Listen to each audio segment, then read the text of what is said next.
local across beds, hearts and bucks. This is BBC Three Counties Radio.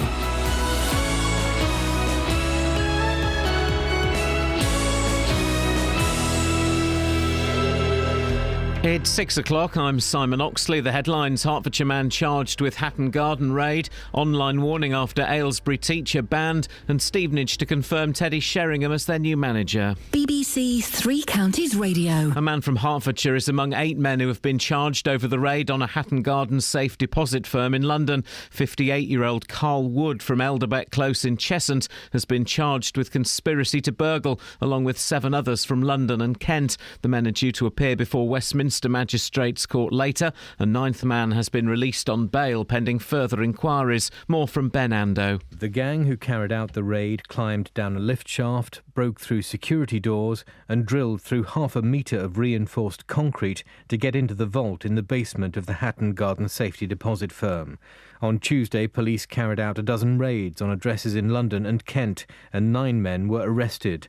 Now 8 have been charged with conspiracy to burgle. The children's charity, the NSPCC, says children are lying about their age online all too frequently. It comes after an Aylesbury teacher who was banned from teaching after dating a 15-year-old girl. 40-year-old Jeffrey Tansey initially believed the girl he met on a dating website was over 18. More from Sophie Solaria. Jeffrey Tansey from Aylesbury Grammar School arranged to meet the girl who was not from the same school for what was described as a date. During this meeting in 2012, he held her hand and kissed her twice on the lips before agreeing to meet her again.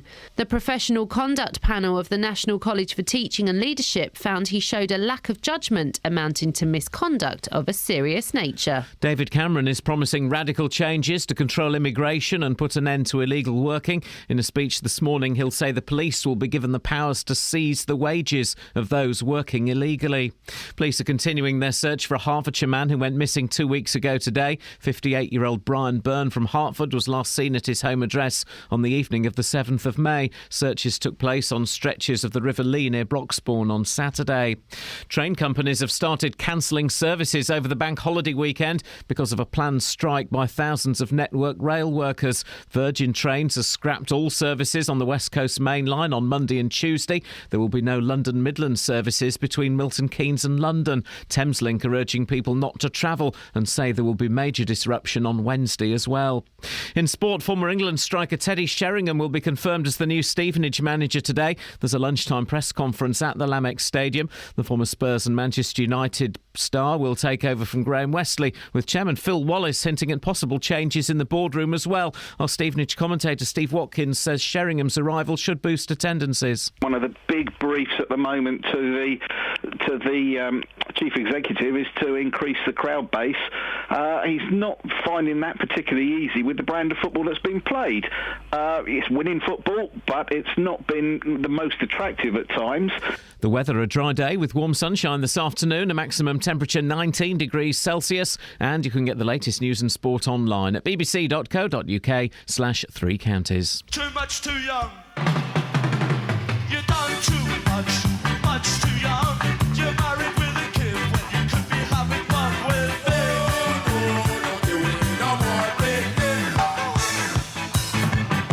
You done too much too young, and now you're married with a son when you should be having fun with me. We don't want no more baby. Ain't taken, no we ain't. We start another fight, another wild fast lane. You done too much too young. You're married with a kid when you could be having fun with me. No more baby. Call me immature, call me a poser. I'll spend a year in your bed on roses. Don't wanna be rich, don't wanna be famous, but I really hate to have to say, hey, I should.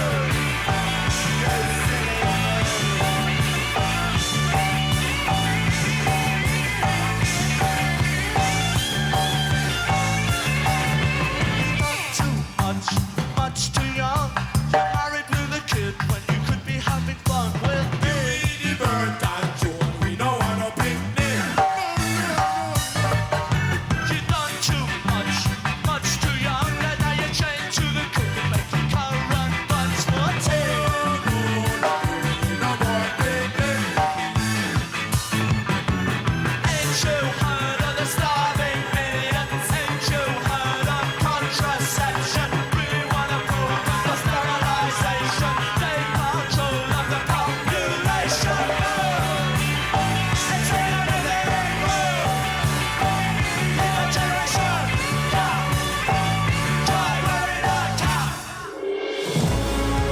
I mean. And I was playing that just because I fancied it. But boy, doesn't it time with the first story. Oh, cheeky. Morning, guys. Across Morning, beds, guys. hearts and bucks. This is BBC Three Counties Radio. We got the listening figures in. There's literally no one listening to this now, so I'm going to... We can say what we want. We'll say what we want. I mean, no one listens, apart from some plum that wants to complain to the Daily Mail. I was at something last night, and some bloke came up and said, all right, Ian, I used to listen to you years ago on LBC. He said, no, I hadn't heard of you for ages. He said this, right? I hadn't heard of you for ages. Then I was on the toilet having a poo. Oh, nice. He didn't say that. He said having a... Yeah. Oh. He said, I was on the toilet having a poo, and you popped up on my Twitter feed. I was like, all right. He said, he was having an eye poo. He said, what was it? What was that scandal that you did on Twitter? I said, you're going to have to narrow it down a bit, because that's a bit vague. And he said, you had a scandal on Twitter. I said, oh, the Chinkies. That was what that was when we played the Blue Mink song, and we got in trouble because it's got that word in, that offensive word for Chinese people. Yes, that was it. I thought, yes, he's back. And I said, no, it was a complete misunderstanding. It wasn't a deliberate. He said, yeah, brilliant, I love stuff like that. I said, no, it wasn't. And then his wife showed me her bum. It was very weird. Gosh. Pulled her leggings down and everything. What was on her bum? A tattoo. Oh, OK. Now, the NSPCC say children all too frequently lie about their age online. Oh, really? You don't say? Gosh, there's a surprise, because we didn't used to do it when we were teenagers, but just in real life. It comes after an Aylesbury man was banned from teaching after dating a 15-year-old girl. 40-year-old Jeffrey Tansey initially believed the girl he met on a dating website was 18. So what did Tansey do? Back in 2012, Jeffrey Tansey, who was an IT teacher, and he met a girl on an online dating site which was supposed to be for over 18s. But once they got talking, it emerged that she wasn't 18, she was 15. Hey. Even so, he arranged to meet her for what was described as a date. He admitted to a teaching and leadership panel that he kissed and held hands with the girl on this date and agreed to meet her again once it was over. But Jeffrey Tansey told the panel he'd only met her so he could assess her vulnerability level and alert the authorities to prevent her from putting herself at risk online in future. So I guess the second date was just to check that again. Well, I guess that went down with the teaching panel and they gave him the thumbs up and he's still teaching. No, they dismissed the attempts at explanation, stating that Tansey was inconsistent in his explanation of his actions, giving one version to the police and the school and another to the panel. The panel did not accept Mr Tansey's explanation as to the reason for this discrepancy, particularly given the police interview was under caution and with the benefit of the aid of a legal advisor. The panel ruled that Tansey's behaviour was of a sexual nature and added that his actions showed a serious lack of judgment and deliberate disregard for safeguarding protocols, and this amounted to misconduct of a serious nature. What happens now? Well, the panel decided it was unlikely that Mr Tansey would ever gain the necessary insight to demonstrate his understanding of why his conduct was inappropriate and that this would pose an ongoing risk to vulnerable young people in the future. It therefore ruled that not only would he be banned from teaching, but that ban should be indefinite. Now, although the panel was conscious that the conduct took place out of the education setting, there was no suggestion that this girl was one of his pupils. The panel found that Mr Tansey's misconduct was serious and had a negative impact on his status as a teacher, potentially damaging the public's perception of teachers, and therefore had the potential to bring the profession into disrepute. And what has Aylesbury Grammar School said? Well, Mark Sturgeon, the headmaster of Aylesbury Grammar School and Mr Tansey's former employer, said the school was made aware of an allegation of inappropriate conduct by a teacher in relation to a young person. The alleged behaviour was unconnected with his role at the school, and no current or former students of Aylesbury Grammar School were involved in the matter. Mr Sturgeon said that the school acted promptly in suspending the teacher pending investigations, and he was subsequently sacked in November 2012. He added that Aylesbury Grammar School takes its safeguarding obligations very seriously and is committed to keeping children safe in education, and the school cooperated fully with external investigations. Crosby, Stills, Nash and Young.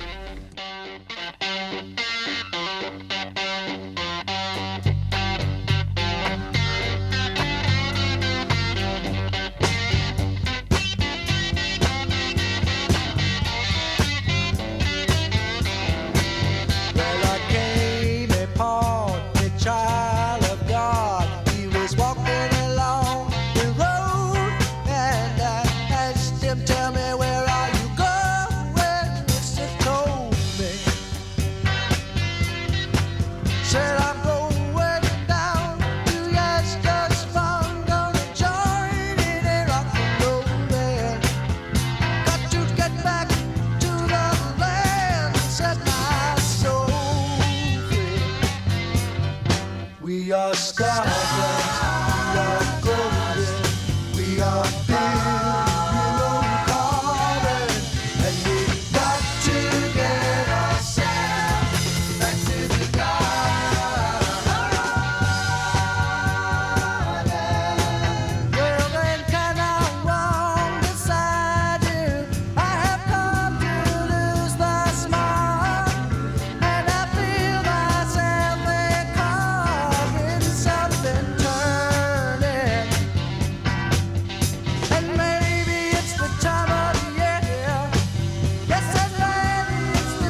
We are stardust.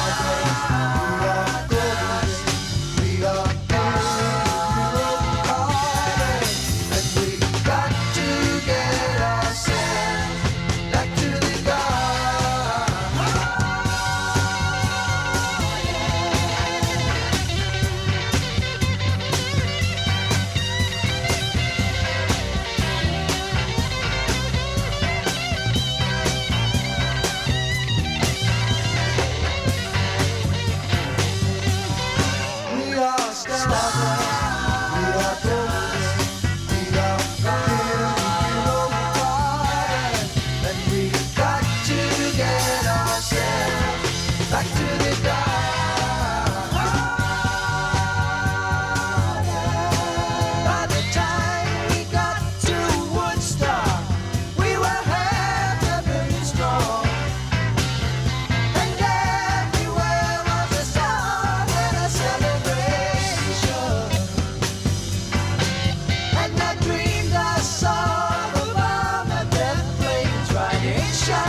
Yes, Crosby, Stills, Nash and Young. Why the hell not? It's Thursday. So I went to that there North London, the ponziest of all Londons, last night, and just around the corner from where I used to live. And I was going to see a show. And I went to have what can only be described as something to eat before. And I was there waiting for my friend. Two things happened, OK? The second thing, I mean, it's just warped my mind. Well, I'll talk about it in a bit. The first thing, though, I sat down at this really uncomfortable table on this... it wasn't even a stool. It was a block of wood. Just like a cube of wood. And I said, oh, can I get... I'll have some tap water, please. And it's over there. Oh, OK. And I went, and it was like this big glass tank of water with a tap. And you had glasses. Did you see my picture of this yesterday? Yeah, I did. You had glasses which you would fill with water. They weren't glasses. They was jam jars. It was a jam jar. With Did the you see it, Kelly? With a screwy kind of thread round the It was a flipping jam jar. I'm going to tweet it again. It was a jam jar. And I'm thinking, oh, no, I'm in one of them places. Yeah, you were. So what was it? It was a jam jar. Oh. It was a glass... But the thing is, honestly, it was a jam jar. I'm going to tweet the picture. But it's got a lip on it, so you can't dribble in. I mean, partly because I was drinking like that as well. I was doing my best Bruce Forsyth. But it was I was drinking water from a jam jar, and it Jam tasted jug. of gooseberries. Huh? A jam jug. Speaking of gooseberries, I'll get to that in a minute. A jam jug. Yeah. What? If it's got the peak thing. No, it didn't have a peak. There's no peak. It was, you know, it was a jam jar. You know the bit where you screw the lid on? Oh, yeah. What he's saying is it had that kind of twisty Would bit you on ever it. put jam in a jug? I don't know. No. Jam on jugs? Oh, actually, now you mentioned that. Travel news for beds, cards and bugs. BBC Three Counties Radio. The M25 is blocked anti-clockwise because a car's on fire between junction 22 for St Albans and 21A for the M1 South. On the A1M northbound, all the lanes have reopened again after a vehicle overturned between junction 9 for Letchworth and 10 for Stotfold, so that is moving again after delays earlier on. And on the M1 southbound, it's easing off between junction 14 for Milton Keynes and 13 for Bedford after delays there earlier after the overnight roadworks finished late. Looking at the speed sensors in High Wycombe on Easton Street, there's resurfacing work going on around the A404 for Crendon Street, so that could cause some delays later on. Samantha Breath, BBC Three Counties Radio. A jam jar, Sammy. I know, did it taste of jam? It did a It was little. water. In my head, it tasted of jam. You can't drink water in a jam jar. But it's not as bad as, you know, when somewhere you go to a place and it's a jam jar with a handle. Someone made those specifically to look like jam jars, but they're actually cups. People like that make me want to puke, Sammy. They make me want to commit violence Would you like to join me in committing violence later on? Okay, I'll see you there. Thank you. Sammy Brough and myself will be committing violence later on. A jam jar! I couldn't believe it. 6:16. It's Thursday, the 21st of May. I'm Iain Lee, and I'm short of breath. These are your headlines on BBC Three Counties Radio. A man from Hertfordshire is among 8 men who've been charged over the raid on a Hatton Garden safe deposit firm in London. The NSPCC says children are lying about their age online all too frequently after an Aylesbury teacher was banned from teaching after dating a 15-year-old girl. And former England striker Teddy Sheringham will be confirmed as the new Stevenage manager at a lunchtime press time conference time. 08459 455 555. A jam jar. BBC Three Counties Radio.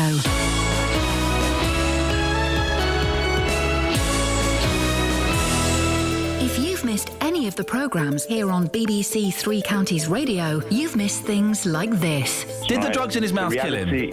No, they didn't. Okay. Did they play a part in his death? He had 4 glasses of champagne, 2 bottles of wine, 4 cocktails. What's 2 French? I have a feeling it was a cocktail as well. But there is a way you can hear it all again. And Renata Blower, you have just allowed the first ever nurse to be funded for Great Ormond Street who will deal specifically with children who have undiagnosed conditions. bbc.co.uk/Three Counties Radio. Well, the Police and Crime Commissioner for Bedfordshire, Ollie Martins, joins me in the studio. Were you wrong to go ahead with this referendum? But what was the alternative? As I've said, that was not a situation that I was prepared to just sit there and do nothing about. Allowing you to listen to what you missed. bbc.co.uk/Three Counties Radio. A jam jar, Justin. A jam jar. Honestly, this has got me furious. The water, and I'm there supping water from my jam jar. Yes. Thinking of this is why I moved out of North London, because it's full of nonsense like this. So anyway, right, so we're in this it's a tiny little restaurant. It's in Highgate. We're off to see a show, okay? And I'm meeting a friend, and he's a bit late. So I go into the restaurant, and it's quite small. It's one of those ones where it's like, you know, Wagamama's, you have to share tables with people. Yeah, which can get a bit awkward, though. It's not... It's not my favourite, but the food in Wagamama's is so good. Do you know what? I'll tolerate it. Yeah, this was the only place nearby, and I thought I really want a quick burger. I'll have it. So there were 3 tables, 2 big ones that were full, and a small one by the window. And I said, look, I've got a friend coming, a table for 2. He said, OK, you can have this table by the window. I thought, result, we're not sharing. This is sweet, Dealey. Yeah. So I order my burger, my friend comes, he orders his burger. We're chatting, and our food arrives, and then this young couple, come in. And they say, table for 2, and the guy looks around and says, it's going to be a few minutes. Oh, hang on a second. And he leans over to us, he said, would you 2 mind moving round? Right, so we're kind of face on, OK? Mm-hmm. And I'm like, yeah, you know what? Sure, fine. We're only going to be here for a bit. Fine. So I move around to the end of the table, and my friend moves up one, OK? But now instantly, I've got the worst seat, because now I'm next to a pillar. So I can't get my legs under the table. I can get one leg under the table, and the other leg is out in the kind of the pathway of other people. You've been mugged off straight away. Well, first, yeah, exactly. That couple should have got those seats, because we were there first. Yes. They should have got the rubbish seats, and, all right, fine, OK, whatever. Then I'm eating my burger, and I look up, and the young man's chomping on a burger. And I don't mean his food had arrived. He was getting it on with the girl. He had it by burger, I mean mouth. His tongue was down her throat. They weren't just, like, kissing, or, you know, like pecking, and all. It's like... They were having a full-on... If they'd been in a swimming pool, they would have been kicked out for heavy petting at my table. That is disgusting. So I had to drink from my jam jar to calm my nerves. I couldn't believe it. It was like watching a live sex show. I've got DVDs from Sweden that show less than what was going on there. Great Swedish movies out there. Oh, some wonderful. By the way, you Swedish film directors. Yeah, well done. Come on, guys. It was incredible. You know I'm not a fan of public displays of affection, Just. Yeah, PDAs, yeah. The old PDAs, I don't dig the P... But this was... They were obviously planning a family or something. This is all lovely, boss, but why didn't you go and speak to the manager and say, look, you've moved me to a seat, I can only get one leg in, they're kissing each other, I think that's wrong. How much are you going to take off my bill, please? Wow, Justin, if only I had the cojones that you've got. Yeah, but you've got that. No, I haven't got those cojones. Yes, you have. Also, this is a place that's serving water in a flipping jam jar, mate. They've So obviously cool. got no concern for decorum and normal behaviour. It sounds very much like a restaurant circa 1963. Oh, mate, it was a restaurant circa up my bum. I don't even know what that means. Can you introduce Joan Jett for me, please? Yeah, here is a fantastic record. Joan Jett, who just absolutely loves it. Good morning, Beds, Hearts and Bucks. Here we go. I don't think you can say that. I saw him dancing there by the record machine. I knew he must have been about 17. He was running strong, playing my favorite song. And I could tell it wouldn't be long that he was with me, yeah, me. And I could tell it wouldn't be long that he was with me, yeah, me. Singing, I love rock and roll. So put another time in the jukebox, baby. I love rock and roll. So come and take your time and dance with me. Ow! Smiled so I got up and asked for his name. That don't matter, he said, 'cause it's all the same. So can I take you home where we can be alone? And next we were moving on. He was with me, yeah, me. Next we were moving on. He was with me, yeah, me. Singing, I love rock and roll. So put another time in the jukebox, baby. I love rock and roll. So come and take your time and dance with me.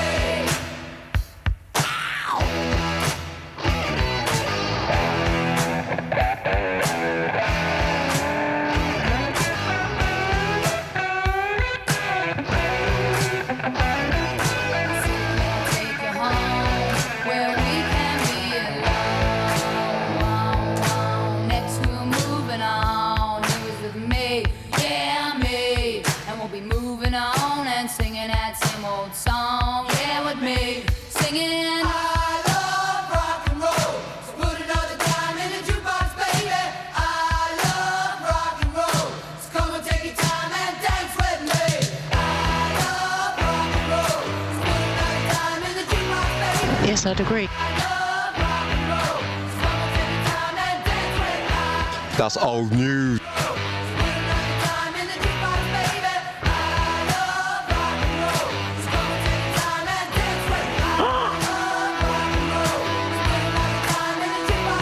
Tasty. Okay, it's that time of the morning when I say this. Good morning, sir. Good morning, Justin. Good morning. Oh, I love those clips. Oh. Anthony, old news. Oh. What a legend. I mean, what an absolute... That's old news. Isn't it just? It's brilliant. I want you to take UB40 to the streets. UB40? Yeah. And what's happening with the Kings of Reggae? Well, they are the Kings. Nobody has sold more reggae records in the world than UB40. Scores of UB40 fans were turned away from a gig after, get this, guys, too many tickets were sold. Organisers, by the way, that audio was in the wrong place and I've moved it and it's not there, so if you could put that in for this next bit. Sorry, thank you. Organisers offered refunds on the door to punters who'd paid 30 quid to see bloomin' UB40. Can you believe... What's your beef with UB40? Oh, Come on. I don't like reggae. Right. Oh, no. I love it. No, I don't. I don't like reggae. Right. Oh, no. I love it. No, I don't like reggae. Oh, no. I love it. I hate it. It's awful. So that's your beef. You don't like reggae. I don't so like that's reggae. it. No. I don't like reggae. But even worse than reggae is bland, white reggae. Hang on a minute. Do you not have respect for a load of blokes from Birmingham, of all places, who have got to the very top of their game by selling more reggae records than anybody else? Surely you must respect them. You know that they don't even respect themselves. You know there are two UB40s doing the circuit at the moment. Yeah. There are two UB40s. Well, that's two sets of gold then. Come on! Can you take UB40 to the streets, Just? What about how fantastic they are? Yeah, of course, no problem. All right, fine. Yeah, I there's a bet rat you- in my kitchen. what are you going to do? Oh, tough. 08459 455 555. On to slightly more serious things. Last week, we had a call from Lydia Tyrrell from Hertford. She contacted us because her dad had gone missing. This is what she had to say. It's completely out of character for him, and the police are treating the investigation as a high risk. He wasn't really in a good place because my mum and dad separated a few months back. Well, we put a picture of her dad, Brian Byrne, on Facebook, and it's been in the press a bit, and it's been on Twitter, and it's 2 weeks since Brian disappeared. He's still not been found. Justin, we're going to speak to Lydia a little bit later on. Yeah. Just remind us what we know about the day that Brian went missing. Well, the 58-year-old was last seen at his home address in Hertford. This was on the evening of Thursday, May the 7th. Now, his Vauxhall Combo van was located in Essex. That was last Wednesday. Police believe that he may have left the county using public transport. He's described as white, around 6'5" tall, of stocky build, with balding grey hair, and the day that he went missing, he was wearing blue jeans, a T-shirt and tanned ankle boots as well. Now, obviously, Lydia was very upset when we spoke to her. Has there been any progress made? Well, this week, in actual fact, the police said they've released CCTV footage showing the old Nasing Road Bridge into Nasing, Essex, around the time that Brian was possibly seen leaving his van in nearby Crownfield. The CCTV is quite interesting. It's around 9:30 on May the 8th, a man walks across the bridge. Well, less than a minute later, two more people walk across the bridge in the same direction, and then two cars drive across the bridge. Now, police, they're keen to identify and speak to those people in the footage, including the drivers of the vehicles, as they may have vital information which could hopefully assist in the search for Brian. Also at the weekend, water-based searches took place across stretches of the River Lee. That was near Broxbourne. Boat teams, they used sonar to scour the water for any clues which could help locate the missing Brian. Quad bikes were used as well in the hard-to-reach areas, and that was in the countryside. So lots going on to try and track Brian down. But he's not turned up yet, has he? Unfortunately, no. And later, Ian, you'll be talking to Brian's daughter, as you mentioned, Lydia, who's desperate for information. She's been speaking to us beforehand, saying just the slightest bit of information could prove absolutely pivotal in helping people find Brian. Hopefully he's out there, and any information which comes forward today and off the back of the police CCTV, that could be so crucial. Justin, we will speak to you before 7, mate. Yeah, but about UB40 being the kings of reggae, no problem. You're such a plum. I mean, they're just... Oh, honestly, the people look back on the 80s and the 90s with fondness. They were rubbish. The 60s were... Do you know what? The olden days were rubbish. This is the best it's ever been. This is the best... Oh, the 60s were so good, man, because of the Beatles. But, yeah, you look at the charts from the 60s, most of it was cack. Most of it was cack. And you had to go and do a poo outside. You did. You had outside toilets. Travel news for beds, cards and bugs. BBC Three Counties Radio. There are delays on the M25 because two lanes have been closed anti-clockwise between junction 22 for St Albans and 21A for the M1 South. That's because of a car fire earlier. And clockwise there are queues between junction 24 for Potters Bar and 25 for Enfield because of a breakdown.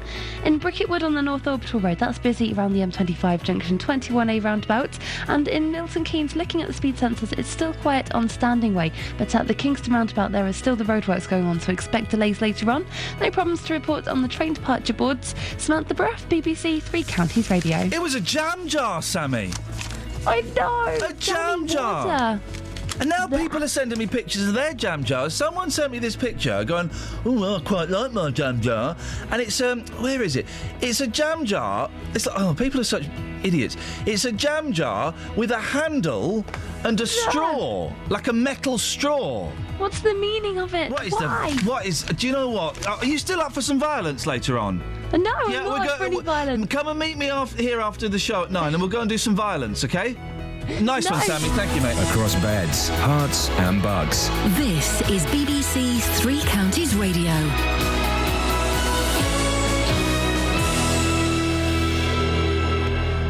6:30, I'm Simon Oxley. A man from Hertfordshire is among 8 men who have been charged over the raid on a Hatton Gardens safe deposit firm in London. 58-year-old Carl Wood from Elderbeck Close in Cheshunt has been charged with conspiracy to burgle, along with 7 others from London and Kent. The men are due to appear before Westminster Magistrates Court later. The children's charity, the NSPCC, says children are lying about their age online all too frequently. It comes after an Aylesbury teacher was banned from teaching after dating a 15-year-old girl. And David Cameron is promising radical changes to control immigration and put an end to illegal working. In a speech this morning, he'll say the police will be given the powers to seize the wages of those working illegally. 3 Counties Sports. BBC 3 Counties Radio. Former England striker Teddy Sheringham will be confirmed as the new Stevenage manager today. There's a lunchtime press conference at the Lamex Stadium. The former Spurs and Manchester United star will take over from Graham Westley after the borough confirmed that Westley's contract would not be renewed. More from Jeff Doyle. Chairman Phil Wallace says the club need to refresh and evolve, but admits it's risky. 13 players will follow Wesley out the door. Long-serving John Ashton is the most high-profile, although he didn't feature regularly last season. But Bira Dembele and Simon Walton, Chris Beardsley and Andy Bond did, and they've been released, as have Harry Worley and Calvin Zola, who were hampered by injury. Watford goalkeeper Aurelio Gomez has signed a new 3-year contract, and Sunderland are safe from relegation from the Premier League after a goalless draw at Arsenal last night. The final relegation place now rests between Hull and Newcastle. England's cricketers start the first test against New Zealand at Lords this morning. Meanwhile, Yorkshire coach Jason Gillespie will hold talks with England's Director of Cricket Andrew Strauss regarding the vacant head coach's position. Caretaker coach Paul Farbrace will be in charge today. Captain Alistair Cook says the players just have to remain focused on the cricket. Another challenge to have an interim coach. I think it's now my 4th coach as a captain over the last 2 years. There's always challenges to deal with, and so there's another one. It's great to have Favi here. As players, we've got to focus on what is important for us, not worry too much about the external stuff. Where the lads train, they're just desperate to get on that park and play some cricket. And practice starts this morning for Sunday's Monaco Grand Prix. Championship leader Hertfordshire's Lewis Hamilton yesterday signed a new 3-year contract with Mercedes worth a reported £100 million. BBC 3 Counties News and Sports. The next full bulletin is at 7. Suck it to me. Floating in the river with a saturated liver, and I wish I could forgive her, but I do believe she meant it when she told me to forget it, and I bet you will regret it when they find me in the morning wet and drowned, and the wood gets round. I'm going down, I'm going down. I'm coming up for air, it's pretty stuff under there. I'd like to say I didn't care, but I forgot to leave a note, and it's so hot to stay afloat. I'm soaking wet without a boat, and I knew I should have taken off my shoes. It's front page news. Going down, going down. Hey, hey. Help, help, help, help, help, help, help, help, help. I wish I had another drink, I wouldn't be so hot to sink. I should have taken time to think. Besides, I got the picture straight. You must have had another day that didn't need this extra way to wish that I could see the way to show. I don't want no more. Going down, I'm going down. And now I see the left, I let it slip it all away. I made a should have learned to swim instead of naturally got me stuff. I can't believe it, why I jump a life again. My tummy pump, I can't believe they drink this stuff in town. This dirty brown. Going down, going down. I'm going down, going down. Hey, hey, going down, going down, going down, going down, going down, going down. I wish I'd looked before I leave, but didn't know it was so deep and down so far. Don't get where I haven't touched the bottom yet. This river scene is getting old. I'm hungry, sleepy, wet and cold. She told me to forget it nice. I should have taken her advice. I only want to go on home. I'd gladly leave that girl alone. What a way to spend the night. If I don't drown, I'll die of fright. My pappy taught me how to float, but I can't swim a single note. He threw me in to teach me how. I stayed there floating like a mama cow, and now I floated way downstream. No, this has to be a dream. If I could find my way to shore, I'd never do this anymore. Now give you 3 up and down, I'm going down just one more time.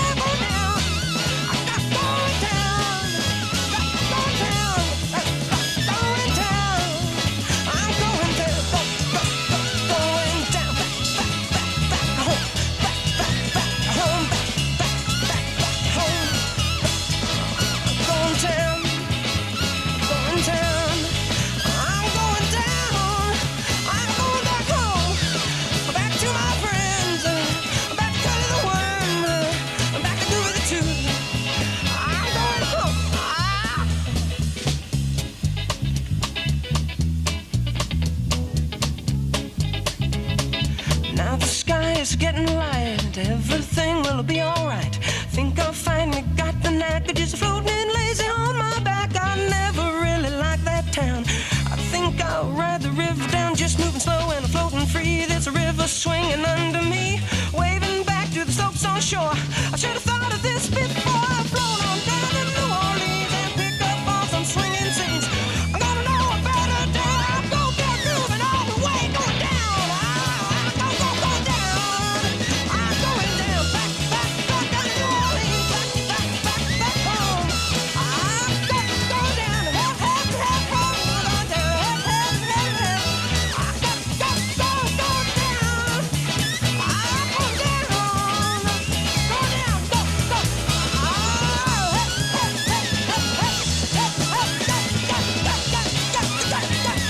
Morning, guys. If anybody's listening, they're not. Whatever, I'm not bothered. I'm bothered.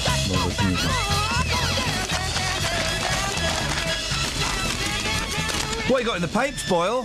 Fancy being caught up in a before and after fake picture scandal and being the before. Yes, I don't. Ouch. What I want to do is I want to be a fat man. I'm getting there. I'm putting on a lot of weight at the moment. I don't like it, but I want to be a fat man. And then I want to lose a lot of weight so that I can stand in one leg of my jeans Yep. and go, I used to fit these. And do the Barry Bethel. I used to fit these. And now I fit these. This is what I do, is I would become a fat man and I become a blacksmith. Right. I'd be a fat smith, right? And what I would do is I would have a picture of me lost the weight in the jeans, one leg of the jeans, saying, I used to fit these, but now I fit these, and I'd hold up a horseshoe. People go, oh, that's clever. He used to be fat and now he's a blacksmith. Oh, I get it. Yeah. Well, yeah. I used to fit these and now I fit these. Nice. It's just an idea. It's just an idea. This is a woman who was on Benefits Britain Life on the Dole. Hey! 22-stone job seeker from Scotland found herself as being the poster girl, but not quite the way she wanted to. Oh. She was the before in this kind of slimming pill scam. Actually, the after girl didn't take the slimming pills either. So, mind you, if you believe they're the same person, they're quite... I would say they're facially quite different as well as girth-wise. Hot. That's not fair. Who played Hey Fatty Bum Bum? Yeah. That is not fair. He keeps messaging me. He wants to come on. We've been after Carl... What's his name? Carl Douglas? Malcolm. No, that was Kung Fu Fighting. Carl Malcolm for ages. And you've been in touch with him? Yeah. Well, give us a Carl Malcolm Hey Fatty Bum Bum update. I said, hi, Carl Malcolm, can you come on the show? And he said, yeah, great, let me know when. Well... And then I did let him know, and then he was like, so, you gonna let me know? But we barely play it anymore. And then he said, so... Get Carl Malcolm on and get the Australian Justin Dealey on. When do you want Carl Malcolm on? When he can do. Tomorrow? Yeah, all right, done. Really? Yeah, he's in America, though, so... We'll have to stay up. Yeah. See, it sounds like he's keen, though. Shall I see if he's there now? What's the time there now? Late. What time? Where? In America. Oh, OK, it's like 3 o'clock. Boom, boom. It's a sugar dumpling. Hey, can you get me a clip of a drum roll, Kelly? Yeah. As well as getting Carl Malcolm. Yep. Can you get me a clip of a drum roll? Are you up now? No, well, he won't be. It's like 3 in the morning. Well, he might. Well, he might be reggae style. He could be smoking a fat one. He could be reminiscing about the olden days, smoking a fat one. I often do. He could be dropping some dirty bass. When I've got a few weeks coming off, and I shall be up all night rolling a fat one. And I used to fit these, but now I fit these horseshoes. And it's a good idea for blacksmith marketing. Probably can't call them blacksmiths anymore. Probably smiths of colour or something. I don't know. Unbelievable. So, yes, anything else? Yes. Yeah. 3/4 of dads sing along to hit songs with their kids while in the car, research shows. What, 3/4? Say that again? 3/4 of dads sing along to hit songs with their kids while in the car, Well, research the shows. other 25% of dads are sad sacks if they're not singing along. That's what you do. Pharrell's chart topper Happy is the most popular. Yeah, my kids like that. That's not. With 31% knowing all the words. Wow, I don't know the words. Other favourites include Lady Gaga's Poker Face, my Poker Face. I've never heard that song. And Let It Go from the Disney film Frozen. Let it go, let it go. I get yelled at when we do Frozen because I always have to be the boy. This is all... Well, if you're not singing the hits in the car... By the way, the hits in my car include Last Train to Fartsville and songs like that. Then you're not doing it... you're not doing the parenting thing properly, and you should have your parent licence revoked. I was delighted when my little one came home from school, having told her make she was into the small faces. Yeah. That's me winning. That's you winning, and my boys are going to get some of this today.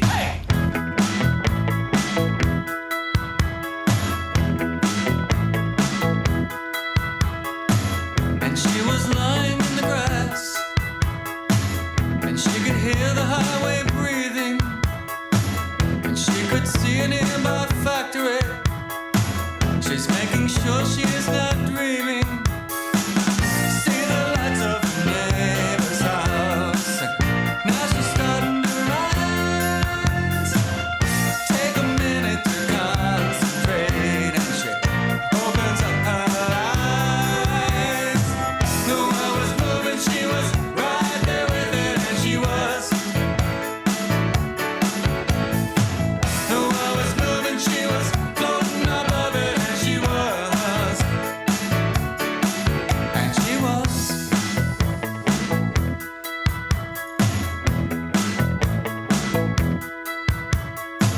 And she was drifting through the backyard, and she was taking off her dress, and she was moving very slowly, rising up above the earth, moving into the universe, and she's drifting this way and out, not touching the ground at all, and she's up above the yard. The world was moving, she was right there with it, and she was. Hey, hey. The world was moving, she was floating above it, and she was. Hey, hey, hey, she was. Right about it, no doubt about it. She isn't sure about what she's done. No time to think about what to tell him. No time to think about what she's done, and she was. Hey, hey, hey, hey, hey. And she was looking at herself, and things were looking like a movie. She had a pleasant elevation. She's moving out in all directions. Oh, oh, oh. Hey, hey, hey, hey, hey, hey,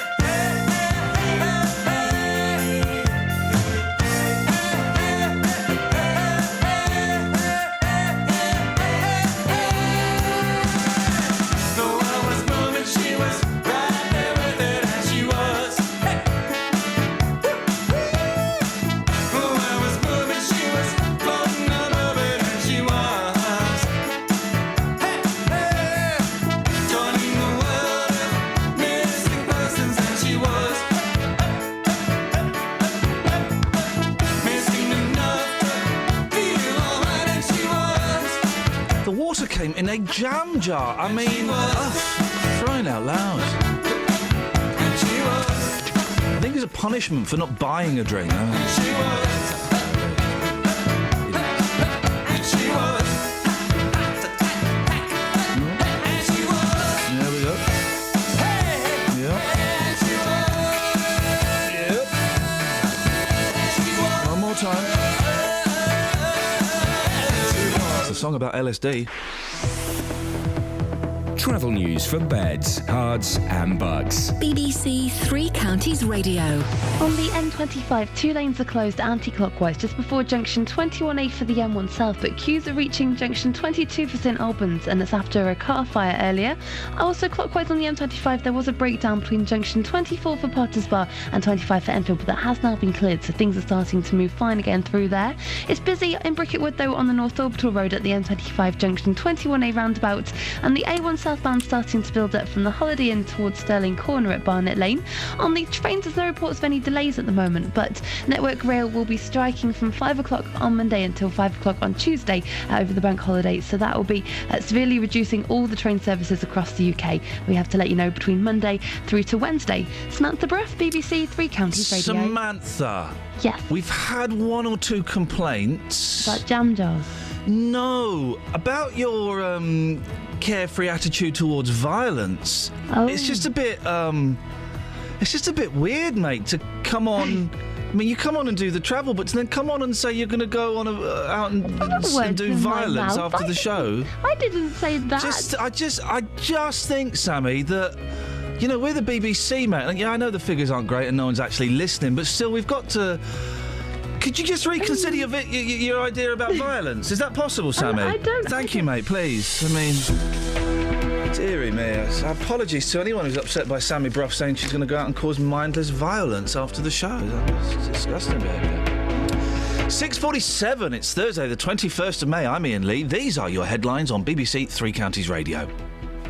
A man from Hertfordshire is among 8 men who've been charged over the raid on a Hatton Garden safe deposit firm in London. The NSPCC says children are lying about their age online all too frequently. I lie about my age online even now. And former England striker Teddy Sheringham will be confirmed as the new Stevenage manager at a lunchtime press conference. Here's someone who never has to lie about her age. She's 21. It's Elizabeth. Beds, Hearts and Bucks weather. BBC Three Counties Radio.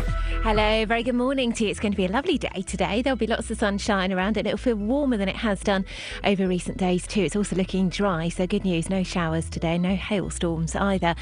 Through the morning, we probably see quite a lot of cloud, but that cloud will tend to thin and break. We'll see some more sunshine as we head towards the afternoon, and the end of the day is looking particularly fine and lovely too. Just a light westerly breeze and top temperatures all the way up to 18 or 19 Celsius, 66 in Fahrenheit. Overnight tonight, we've got some milder air pushing through, so it won't feel quite as chilly. Dry with lots of clear spells around, lows of around 8 or 9 degrees. And then tomorrow, a cloudier day, but still lovely and warm. In fact, we'll probably see 20 degrees easily tomorrow right across the three counties. Just a light westerly breeze once more. Bit of brightness at times, and watch out for a few showers forming perhaps into the afternoon. But some brightness, just a bit more in the way of cloud. Over the bank holiday weekend, we'll see the sunshine again, particularly on Saturday, Sunday morning too. Sunday afternoon could turn a bit cloudier. We could see a few outbreaks of rain perhaps into the evening. There will be a few showers around on Monday, but also lots of lovely spells of sunshine and feeling a bit cooler by the end of the bank holiday weekend. But all in all, lots of dry weather and lots of fine weather too. That's the forecast.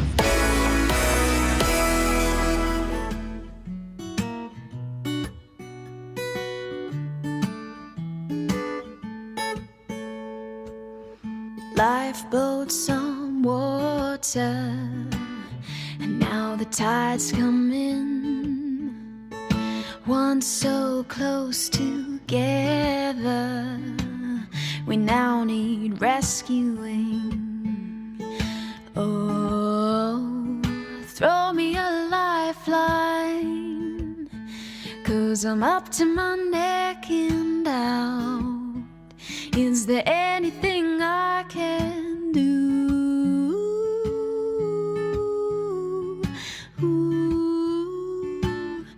Please help me out. Are you still in love? We crossed the ocean. I thought we made it to land, but beyond that horizon, I let go of your hand. The blue skies and sunshine are now clouds of grey. Yeah, was it the right time for us to sail away? Oh, put down the anchor, 'cause I want it all to slow down. Is there anything I can do?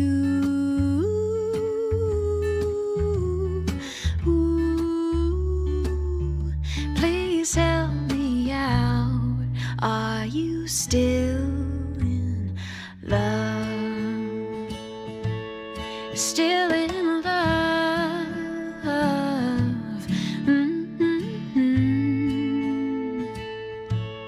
Still in love.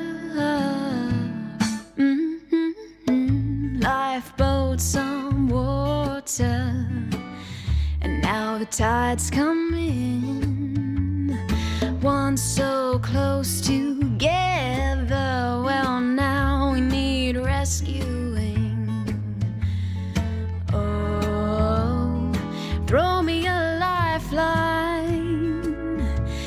'cause you're pushing me overboard. Is there anything I can do?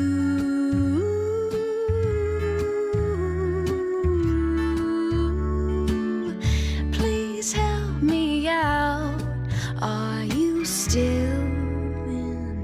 in love? That's this week's BBC introducing track, and it's by Sarah Monroe, and the song is called Lifeboats. And if I'm honest, I enjoyed that a lot. Sweet tone, lovely guitar playing, a little bit of slap on the guitar. Beautiful. Tell us a bit more about her, Curls. If I wanted to go and stalk her, what part of Beds, Herts and Bugs would I have to go to? Hertfordshire. Okay, can you be any more She's specific than that? Because I don't want to waste my time in the whole county. If you head towards Hemel, Yay. find her. She's on Facebook as well if it's easier. Sarah Monroe. I enjoyed that. Good. It was so good, I'm going to play it again. What a day for a daydream. Hey, hang on a second. That's not the same song, but it's... But... I'm lost in a daydream. Do you see what I'm saying, Kelly? Yeah, do you want that in full? No. But do you get it, though? Yeah. Do you get the point? You think it sounds similar? That's correct. I think it sounds the same. I think it sounds the same. But that's... Hey, listen, if you're gonna knock someone off, knock the loving spoonful off. That's all I'm saying. That's all I'm saying.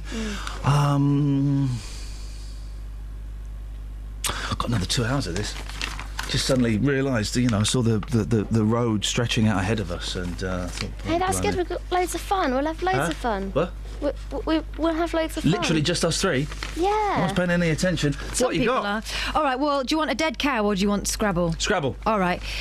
Scrabble has let in 6,500 new words, including text speak, like lols with a Z. No, mate. Well, hang on a minute. I play Words with Friends, which is kind of Scrabble. You cheat at Words with Friends. I don't cheat anymore. And they won't let me have some really good words. Like? Oh, swear words. Well, that is a biological word. That's a part of the body.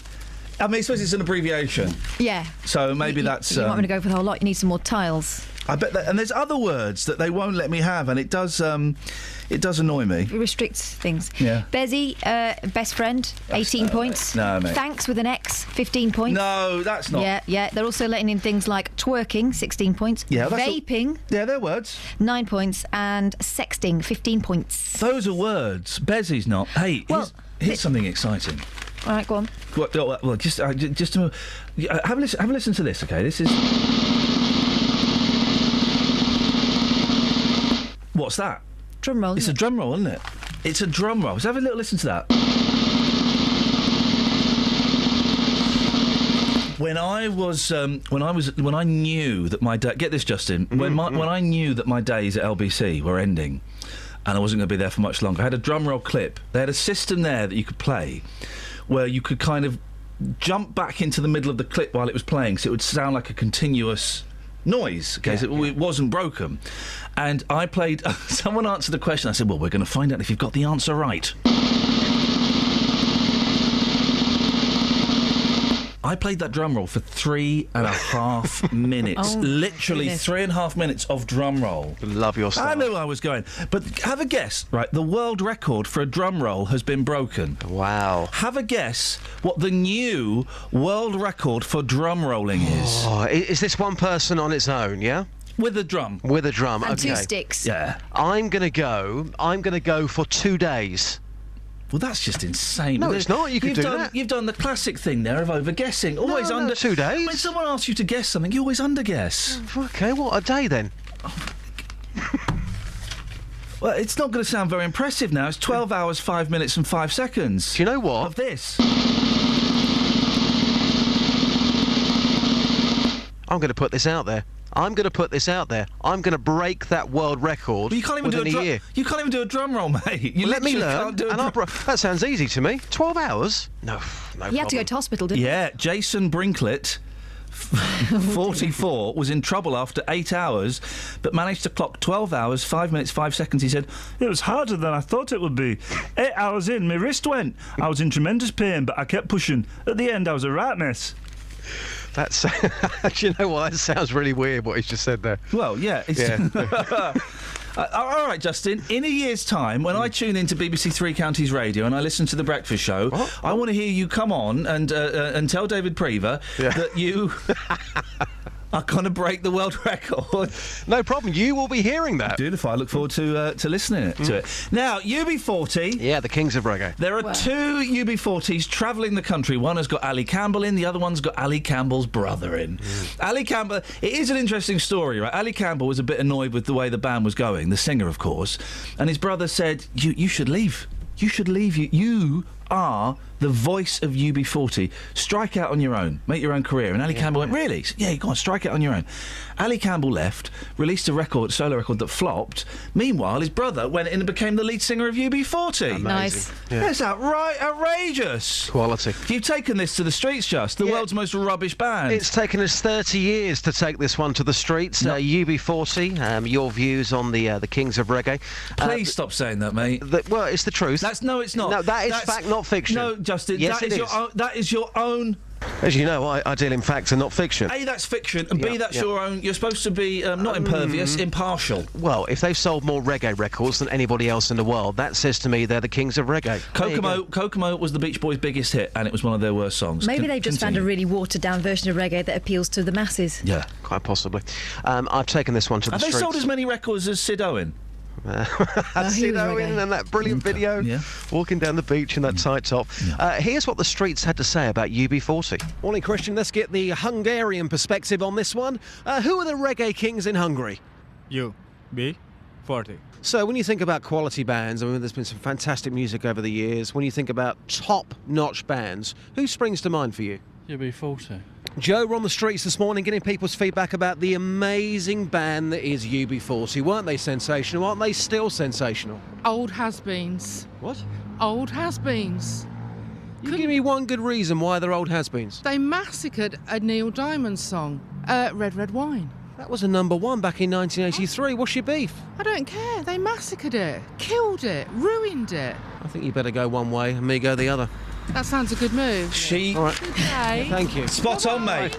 Spot on. There's a record shop. I work in Birmingham from time to time. There's a record shop in Birmingham called Swordfish Records. Okay, it's a really good little record shop. And on National World Record Day, they came on the show, and I was saying, have you ever had anyone famous in the shop? And they said, well, we had this old guy come in once, and he had a hat on. And he bought some CDs. He was buying like a Bob Dylan CD and a couple of other CDs and bits and pieces. And we thought nothing of it. Then someone was next to him was buying a UB40 CD, and he went, "Oh, I wrote one of the songs on that album." They said, "Which song did you write?" He went, "Oh, Red Red Wine." It was Neil Diamond. It was Neil Diamond. True fact. It's a true fact. But Justin, you're completely wrong about UB40. Okay. We've lost the line. Bye. Bye. Travel news for beds, cards and bugs. BBC Three Counties Radio. 2 lanes are closed on the M25 anti-clockwise at junction 21A for the M1 South, which is causing delays from junction 22 for St Albans after a car fire. On the M1 southbound, it's stop-start from junction 11 for Dunstable to 9 for Redbourne, and it's also busy on the A5 southbound from Lynch Hill towards the M1 junction 9 at Redbourne. In Cheston on the A10, that's busy southbound between the New River Trading Estate and the M25. Samantha Bruff, BBC Three Counties Radio. Thank you, Sammy. Onwards and upwards. Here we go. Having it large.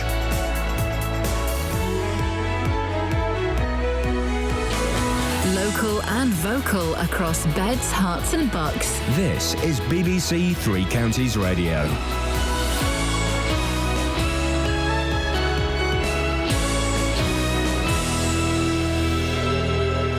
It's 7 o'clock. I'm Simon Oxley. The headlines: Hertfordshire man charged with Hatton Garden raid, online warning after Aylesbury teacher banned, and Stevenage to confirm Teddy Sheringham as their new manager. BBC Three Counties Radio. A man from Hertfordshire is among 8 men who have been charged over the raid on a Hatton Garden safe deposit firm in London.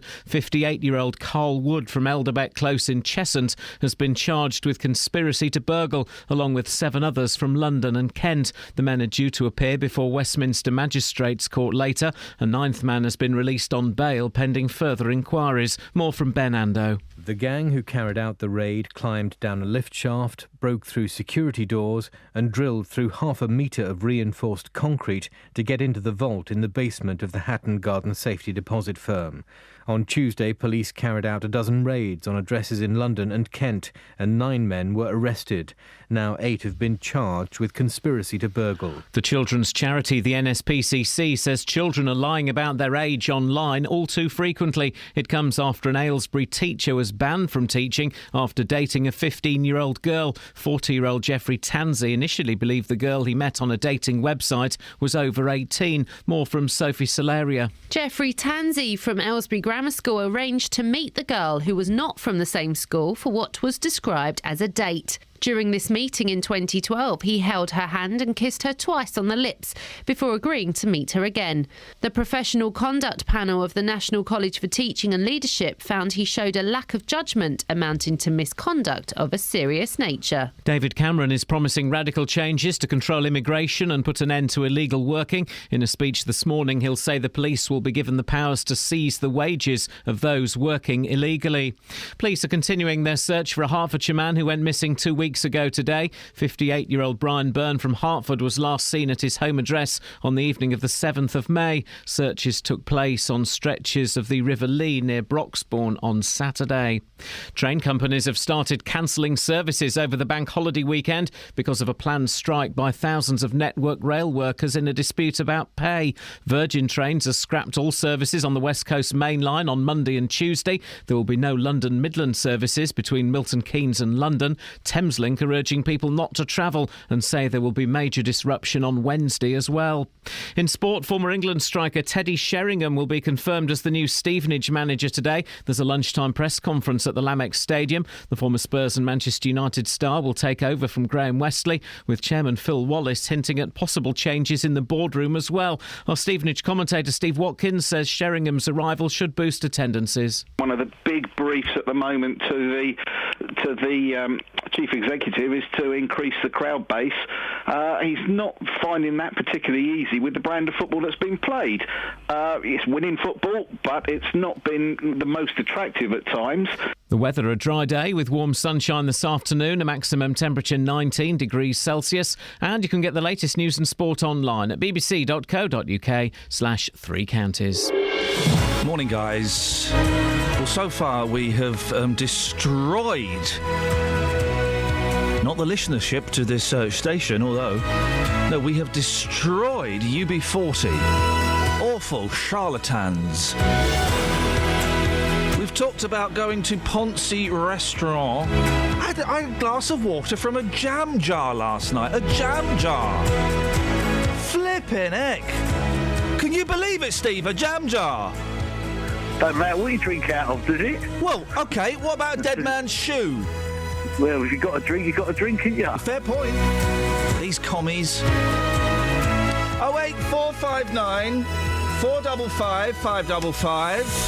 Across beds, hearts and bucks. This is BBC Three Counties Radio. You surprised me, Steve. I thought you would have been all, traditional. What's that? What? You right? Yeah, I'm all right. What? What do you mean traditional? Well, these jam jars coming over here, taking the jobs of our glasses and cups. I could say something about the jam jars, but I don't know whether you probably cut me off. Probably would, mate, because it'd probably be a bit racist. No, it's a name on the jam jar. How can that be racist? All right, Jesus, yes. It's a trademark. Yeah, OK. Anyway. Yes, Stephen, what have you got for us today? Steve? Hello. What is going on with you? I don't know. On Benefit Street, why don't they move these people to areas where there is jobs instead of leaving them where they are and us paying benefits to them? Well, hang on, we'd have to pay to move them and rehouse them. Well, it doesn't mean so you pay for them anyway. So what's the difference? So we'll give them more money to move. It's not necessarily the street, is it, that's making them unemployed? No, it's just not. They say there's not. I know there's them as well as some of them are a bit mentally ill, and there are a few issues that some of them have got. I've never seen Benefit Street, so you've got me at I've never seen Benefit Street, but I've met what's her name, Fat D. Is that White D? I've met White D. Follows me on Twitter. She tweeted me the other day. She's a very nice lady. She probably is. She's a delightful woman. She's working now. Yeah, see, it's amazing. If she's saying that, then she wouldn't be working. Yeah, she's, you know.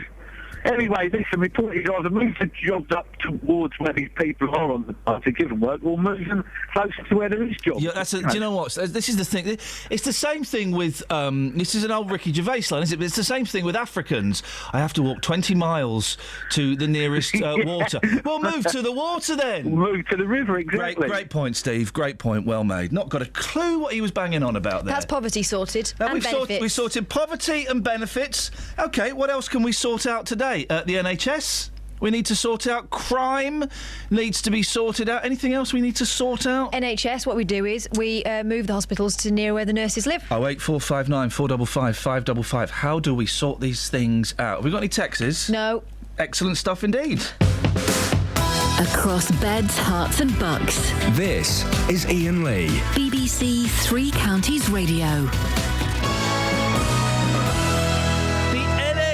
CC says children are all too frequently lying about their age online. The comment comes after an Aylesbury man was banned from teaching after dating a 15-year-old girl.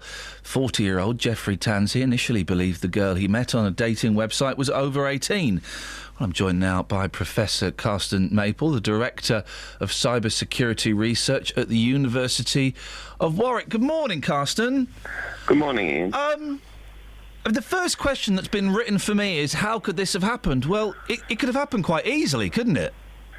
Yeah, unfortunately, many sites don't have age verification processes. So people use Facebook, and you're supposed to be over 13 years of age.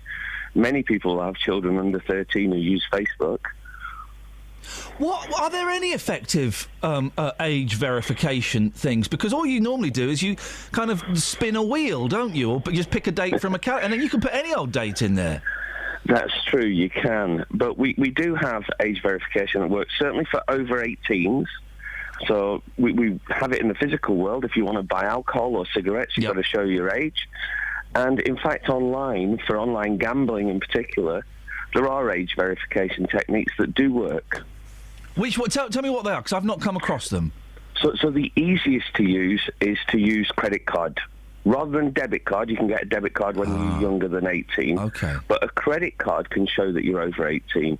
But we do have a problem, because if I register and I've got a child, well, my child could then use my details to then go online. So they're not without flaws. And if a 15-year-old girl or boy wants to go onto a dating website and say they are an 18-year-old, there's nothing really we can do to stop them, apart from, I guess, educate them that, you know, actually that's probably a bit of a stupid thing to do, but you can't actually stop them, can you? Yeah, well, age verification can make it more difficult, but if they are determined, whatever the process, they'll work ways to get around it. And as you say, we need to educate them, because they could be putting themselves in real danger by misrepresentation online. How do we educate them, Carsten? Because I've said this before, with the greatest respect, you and I, to 15, 16, 17-year-olds, we're a couple of old farts, and we go in going, hey, guys, let's be groovy on the net, you know, let's be safe out there. They're just going to laugh at us, aren't they? They are, and it's very difficult, because we use the internet much differently to the way young kids do. So it is very difficult. What we need to show is understand what they want to do and show them how they can do it more safely. Don't tell them what not to do, that won't work, but help them to do what they want in a more safe manner.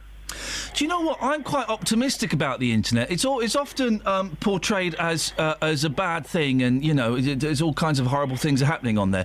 They are, but if we think about it, the internet is still, I mean, what, sort of 20 years old in terms of people actually having regular access to it. It's still really early days, isn't it? Yeah, it is, and more social interaction and communication is conducted online, and a lot of it very positive. It's just that we do concentrate sometimes on the negative, because it does have such a bad impact on the young people. Carsten, it's good to talk to you and get your thoughts. Thank you. Professor Carsten Maple, Director of Cyber Security Research at the University of Warwick. The internet's still really young. You know, it's early days. I think it's going to be all right. I think it is all right, mainly. There's a few, there's a few dodge pots. Do you know out what? It wasn't the internet's fault that this guy proceeded with a date knowing that she was 15. No, this story has got so many things that it feels like somebody has tried to push all these things together when actually they're separate. This guy's obviously a bit of a dodge pot. He thought she was 18 and met her. That's fine. No. He thought she was 18. No, but he knew she was 15 before he met her. I thought that it was. He found out that she was 15 when they met. No. Oh, well, that's not been made clear then in the thing. They were chatting and it emerged that she'd not told the truth about her age. Once they got talking. Yeah. Okay. Oh, see, I assumed that was when they met, once they got talking. He went there knowing she was 15, and that's why he said that he was going just to make sure she wasn't a vulnerable child. Well, he's obviously a dodge pot, but I've lost what my thought was now. Completely lost what my thought was. Never mind. Have we got any texts? We've got texts, but they're not really... I'll read them to you. This is what we've got. Go on. Here we go. Can I play What's the Story Morning Glory today? That's from Snuffers. No. I mean, that refers to the previous hour. No. Are you still doing clip requests? No. Tony? Well, yeah, between 6 and 7, yes. All right, OK. He wanted Do You Drive? Yes, I do. Okay. That's a really long clip. Yep. That's it, really. OK. But that's what my train of thought was. I was going with hang on, go back. No. Go I back can't. to where you were. No, I can't go back to where I was. I had a good point, and I've completely forgotten what it was now. Never mind. Hey, there's a weirdo here. Now, how are these people not dead? How are these people not dead? Look at the state of this bloke, Gary Watkinson. I mean, he looks the sort, doesn't he? A man of 25. I'm not sure I believe this. All right, because this can't be humanly possible. A man of 25 has lived his life on a diet of beans on toast.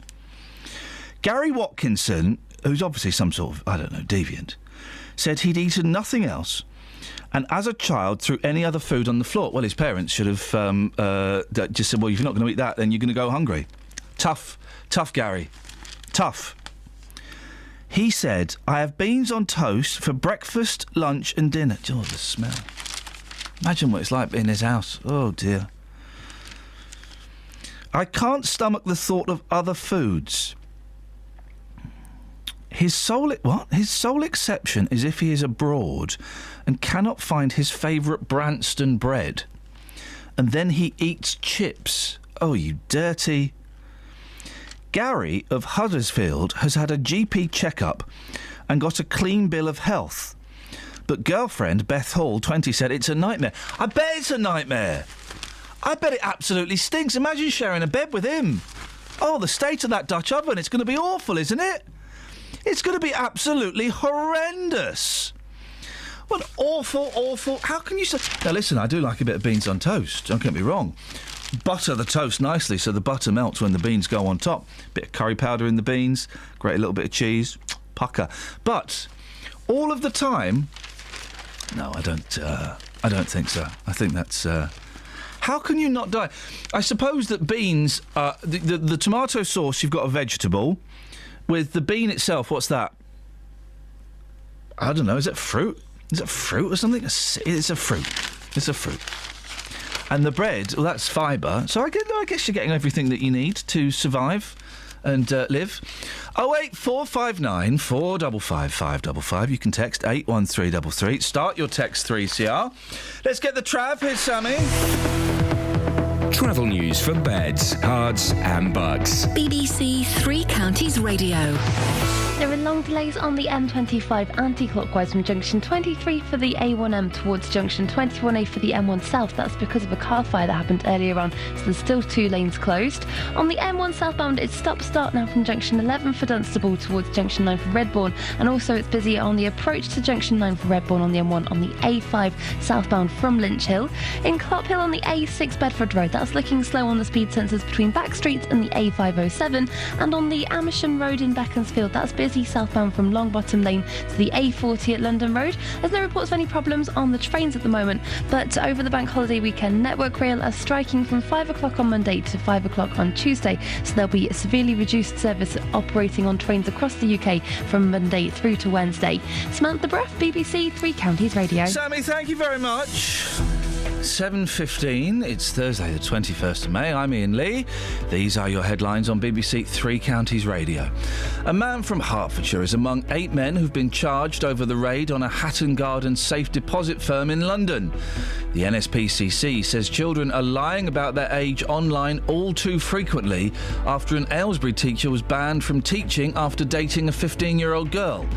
And former England striker Teddy Sheringham will be confirmed as the new Stevenage manager at a lunchtime press conference. BBC Three Counties Radio.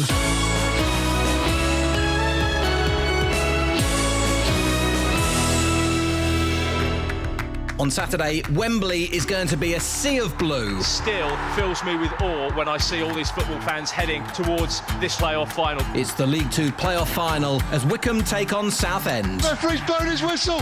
Wycombe Wanderers have done it. 12 months from surviving on goal difference. They're going to Wembley. From 2, we'll be live with the fans. Woke up at 6 o'clock in the morning, couldn't get back to sleep, watched the highlights again of the playoff semi, and yeah, that's where I've been. Then from 5:30, there's uninterrupted commentary on the game itself. Mawson's there. It's a goal. Wycombe have got a second. Wycombe versus Southend in the League Two playoff final. Saturday from 2 here on BBC Three Counties Radio. Ian on Twitter's not buying the baked beans guy. He's calling them out. Colin's in Dunstable. Morning, Colin. Morning, folks. Sorry? Morning, folks. Oh, are you doing a turn? Oh, OK, I'll sit back. Go on, away you go, No, fella. no, Hey, ladies and gentlemen, please welcome to the stage. It's Colin. Colin, there you go. My usual salutation. You have literally never said that before in your life to me. Oh, never. Go back and go back. You clipped We destroy all the Colin files as soon as they exist. Oh, do I've not you? clipped you saying morning, folks. I'm looking.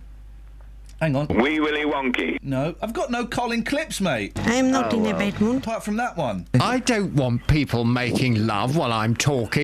So boobs is not news. Drawing games is not winning. Are any of these voices you, Colin? No. Never did to. That's not it, is it? Before we begin. That's not you, is Anyway, it? don't worry about that. I'm not worried about it. I'm literally not worried. I couldn't worry any less. Oh, all right. Wait till you get over Hey, here. you know what we say in this country, Colin? What's that? I couldn't care less. Oh, all right. Right, well, do you know what they say in America? No. I could care less. But yet, they're saying it as though it means the same thing. Yeah, I know what you mean. They go, I could care less. Could you? Could you care? Well, then why? So you could care less? No. I hate Americans. Colin, please get to the point, mate, because we've got a busy show, mate. Baked beans. Yes, sir. Fibre, a little bit of mineral and protein. Yeah, and a lot of good times. Yep, and the tomato sauce. Yes. Tomatoes in any form. Yes. Are excellent for you. Well, oh, that's nice, Colin. If you love tomatoes so much, why don't you go and marry them? No, I didn't say that. Oh. I was just giving you the fact. What's your medical training, Colin? I have worked in a hospital laboratory for many years. What did you do? Were you a rhesus monkey? No, but I could do everything from taking your blood right through to cross-matching it for an operation. Oh, could you do the operation? If push came to shove, Colin, could you do the operation? No. Could you do a colonoscopy if you had to? No. Okay. If I had to, I reckon I could. Do you? If I really, really had to, yeah. If I was on a desert island and someone needed an emergency... I don't even know what a colonoscopy is. That's removal of the colon, is it? Yeah. Or is it a camera up the bum? Either way, it's just a camera up the bum, actually. I could do that. You just kind of blow to kind of open the hole and then you put your phone up there on a selfie stick. Well, I don't know about that anyway. Kelly's asking me why would I need to do it on a desert island. You just don't know, mate. You just don't know what goes on these desert islands. Well, no. Well, Colin, we're taking a really weird twist, this phone call, mate, so I'm going to have to let you go. All right, mate. Ta-ta. Bye. Call 08459 455 555. BBC Three Counties Radio. Now, last week we had a call from Lydia from Hertford. She got in touch to tell us about her dad, Brian Byrne, who'd gone missing. Well, Lydia's back. Morning, Lydia. Morning.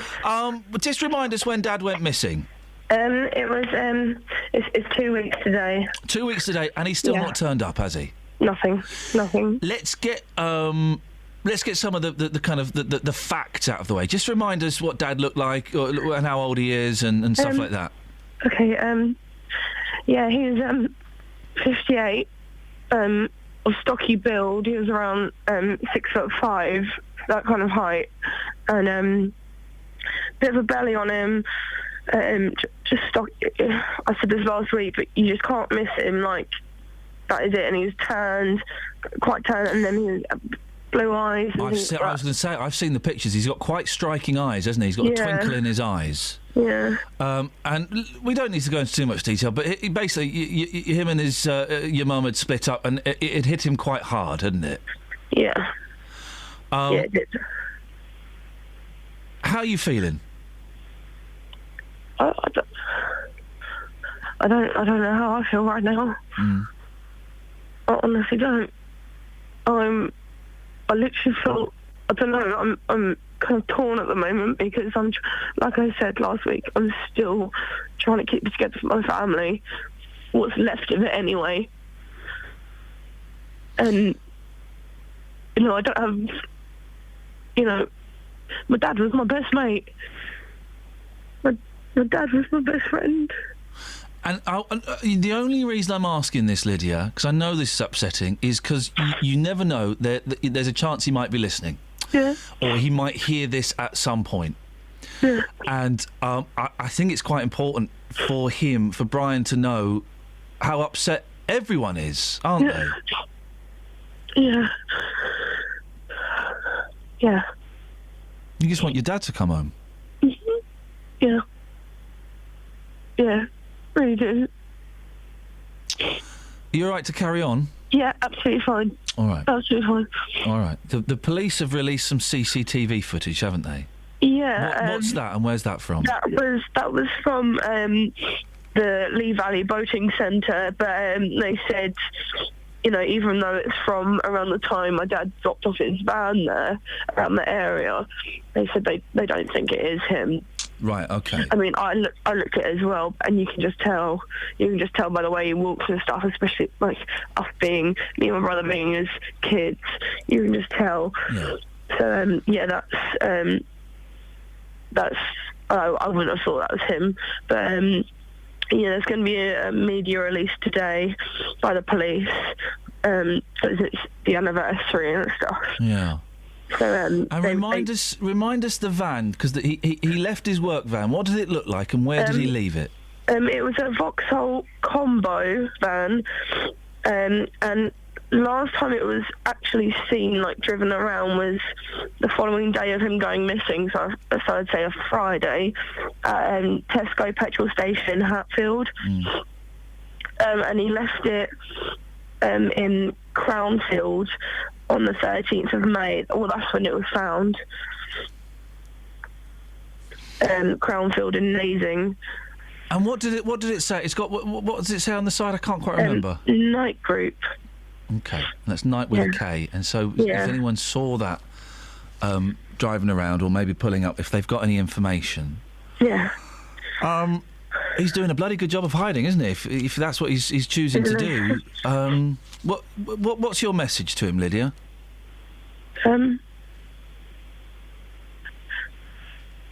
Like I said, he was my best friend. Just want him back. All right. I can't do this on my own. I can't look after my family on my own. You need him. Have you got friends around you, Lydia, that are, kind of able to help a bit? Yeah. Yeah. Everyone's been amazing. Brilliant. And you've got someone that you can talk to about all of this Yeah. stuff? Okay. Yeah. All right, good, because I know we've got lots of people listening who'll be worried about you. I wish you the best of luck. If anyone knows anything, call 101 and the police. If you can call us, the best to give the police a call. And no one's angry with him, are they? They just want him to come home. No, exactly. He's not in trouble. No one's angry. No one's going to give him a clout around the ear. You just want Brian to come back home. All right, Lydia, listen, you go, and I'm going to let you go now, but I really appreciate your time. Thank you. I hope something good comes of today. Thank you. And he'll be very proud of you, I'm sure, when he gets back. All right, Lydia, take care. Take care. Bye-bye. Thank you very much. Well, what can you say? What can you say? What can you say, really? I wish them all the very best of luck. Across beds, hearts and bucks. This is Iain Lee. BBC Three Counties Radio. Isn't it interesting how Twitter, where am I going with this sentence, can kind of, it makes things more human, because we spoke to Lydia last week, the other week, and obviously I knew we were speaking to her today, and then I saw her on Twitter because she tweeted that she was coming on.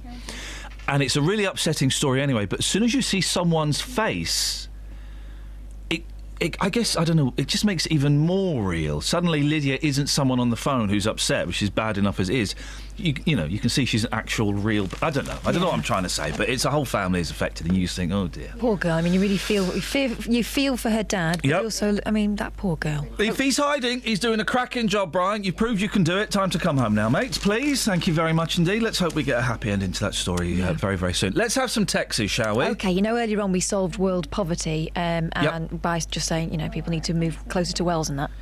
Yep. James in Wolverton's got an idea about the NHS. Oh, we're trying to... we need to solve things. We want to solve the NHS, Quick the fixes. police... Quick fixes, please. Yeah, I've solved the NHS issue, says James of Wolverton. Yes. Tell people to stop being sick. You're welcome. Beautiful. OK, we've got that one. And we've also got Mark in Bedford outing his sister's husband, right? What? Really? He's a bean fiend. Oh, the beans. Again, still what? My sister's husband is the same. He eats beans and sausage and chips when we are eating Christmas dinner. He's been the same all his life and still alive at 35. My dad, bless him, never ate vegetables. Never ate vegetables. Couldn't stomach vegetables. And it was kind of... It was chips and beans, actually, and sausages.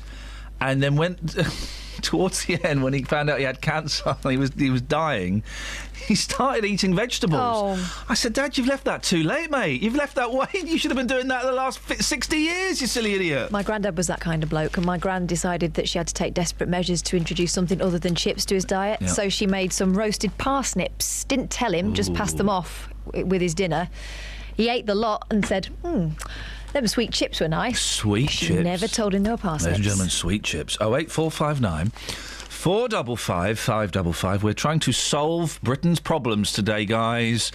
Can you help us? Let's get the travel. Travel news for beds, cards and bugs. BBC Three Counties Radio. On the M1 southbound, there's a lane closed between junction 11 for Dunstable and 10 for Luton Airport, but that's causing queues from junction 12 for Flitwick, and it's all because of a broken down lorry. On the M25, there are still long delays anti-clockwise from junction 24 for Potters Bar towards the junction 21A for the M1 south because of a car fire earlier. In Howwood, on the North Orbital Road, there are queues because it's looking really busy between the Watling Street at the Park Street roundabouts and the M25 junction 21A, and that's not because of those problems on the M25, sorry. And in Coney Heath on the North Orbital Road there, that's very busy from the High Street towards the Park Street roundabout too. On the A1 southbound approaching the Black Cat roundabout, there are delays from the St Neots junction. Samantha Bruff, BBC Three Counties Radio. Sammy, thank you very much indeed. We need to come up with something for Justin. We'll have a little thinky poos.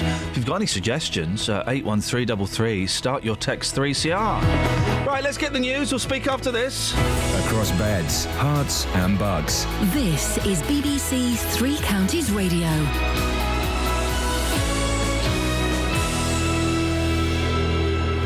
It's 7:30. I'm Simon Oxley. A man from Hertfordshire is among 8 men who have been charged over the raid on a Hatton Garden safe deposit firm in London. 58-year-old Carl Wood from Elderbeck Close in Cheshunt has been charged with conspiracy to burgle, along with 7 others from London and Kent. The men are due to appear before Westminster Magistrates Court later. The children's charity, the NSPCC, says children are lying about their age online all too frequently. It comes after an Aylesbury teacher was banned from teaching after dating a 15-year-old girl. And David Cameron is promising radical changes to control immigration and put an end to illegal working. In a speech this morning, he'll say the police will be given the powers to seize the wages of those working illegally. Three Counties Sports. BBC Three Counties Radio. Former England striker Teddy Sheringham will be confirmed as the new Stevenage manager today. There's a lunchtime press conference at the Lamex Stadium. The former Spurs and Manchester United star will take over from Graham Westley after the borough confirmed that Westley's contract would not be renewed. More from Jeff Doyle. Chairman Phil Wallace says the club need to refresh and evolve, but admits it's risky. 13 players will follow Wesley out the door. Long-serving John Ashton is the most high-profile, although he didn't feature regularly last season. But Bira Dembele and Simon Walton, Chris Beardsley and Andy Bond did, and they've been released, as have Harry Worley and Calvin Zola, who were hampered by injury. Watford goalkeeper Aurelio Gomez has signed a new 3-year contract, and Sunderland are safe from relegation from the Premier League after a goalless draw at Arsenal last night. The final relegation place now rests between Hull and Newcastle. England's cricketers start the first test against New Zealand at Lords this morning. Here's Jonathan Agnew. After the recent further upheaval, England's cricketers will be pleased to take the field once again, for it's only through success there that the game can move forward. New Zealand will present a tough challenge through their positive approach, and Southey and Bolt, who are two of the best swing bowlers in the business. It promises, therefore, to be a tough baptism for Cook's latest opening partner, Adam Lyth, who had better not be superstitious.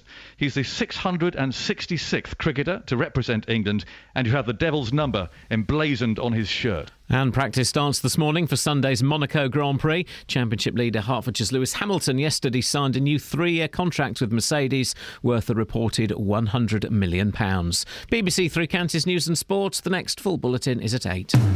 Call 08459 455 555. BBC Three Counties Radio.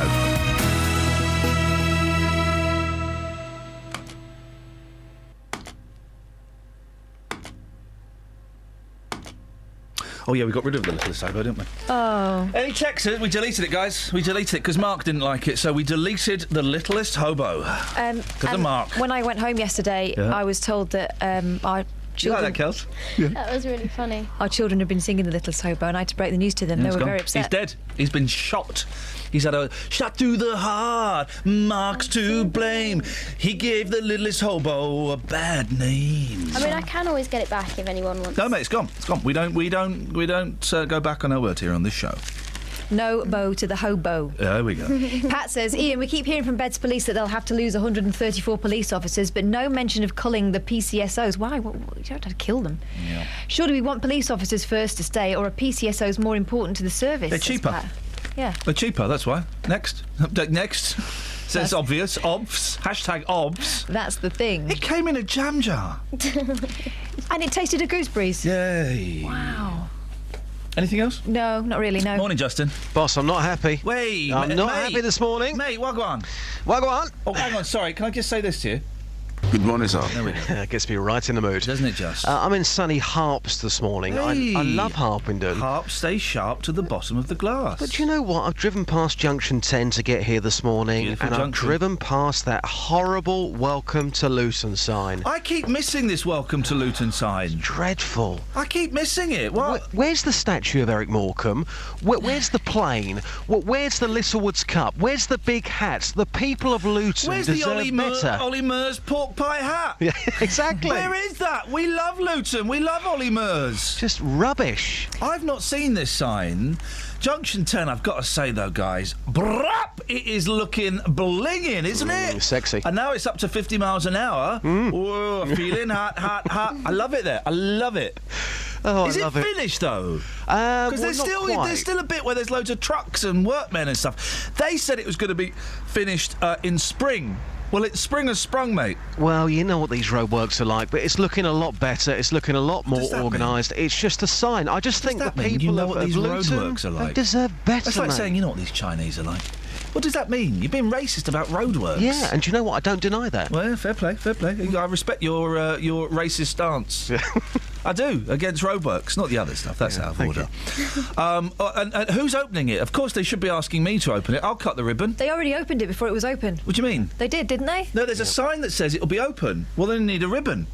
You need a ribbon, and I will happily cut that ribbon. So does that mean, then, that they're going to close the road completely while somebody cuts a ribbon? Yes. Yeah, great vibes. And I'll do it for £10,000. What else is there to go on these days. Yeah, it's true. Have we got any texts? Because I'll be honest, I'm struggling to find anything for Justin to do. We haven't, but we've got some disgruntled hobo fans. JBDC, John Nace, 15 on Twitter says, no littlest hobo, no littlest me. And Alzheimer's is sad for you on Twitter about your jam jar drink. Oh, it was just... Those darned hipsters have got a lot to answer for. Jam jar. Flipping hipsters. Here's something, Just. Yeah. The paper is slim pickings. Combination of things. Slim pickings... And I've lost my mojo. Those two things combined, I mean, we're struggling through today, but we'll get there. We'll get there. Here's something, right? Ben Spencer, the science reporter in the Daily Mail. Now, I'd heard this before. No one does this, surely. Doctor's orders why you should always wash new clothes. What the heck? What? But new clothes are the cleanest of all clothes. Of course they are. They're the cleanest of all clothes. Yeah. New clothes should be run through the washing machine before they are worn. A leading doctor has warned. Flippin' hell.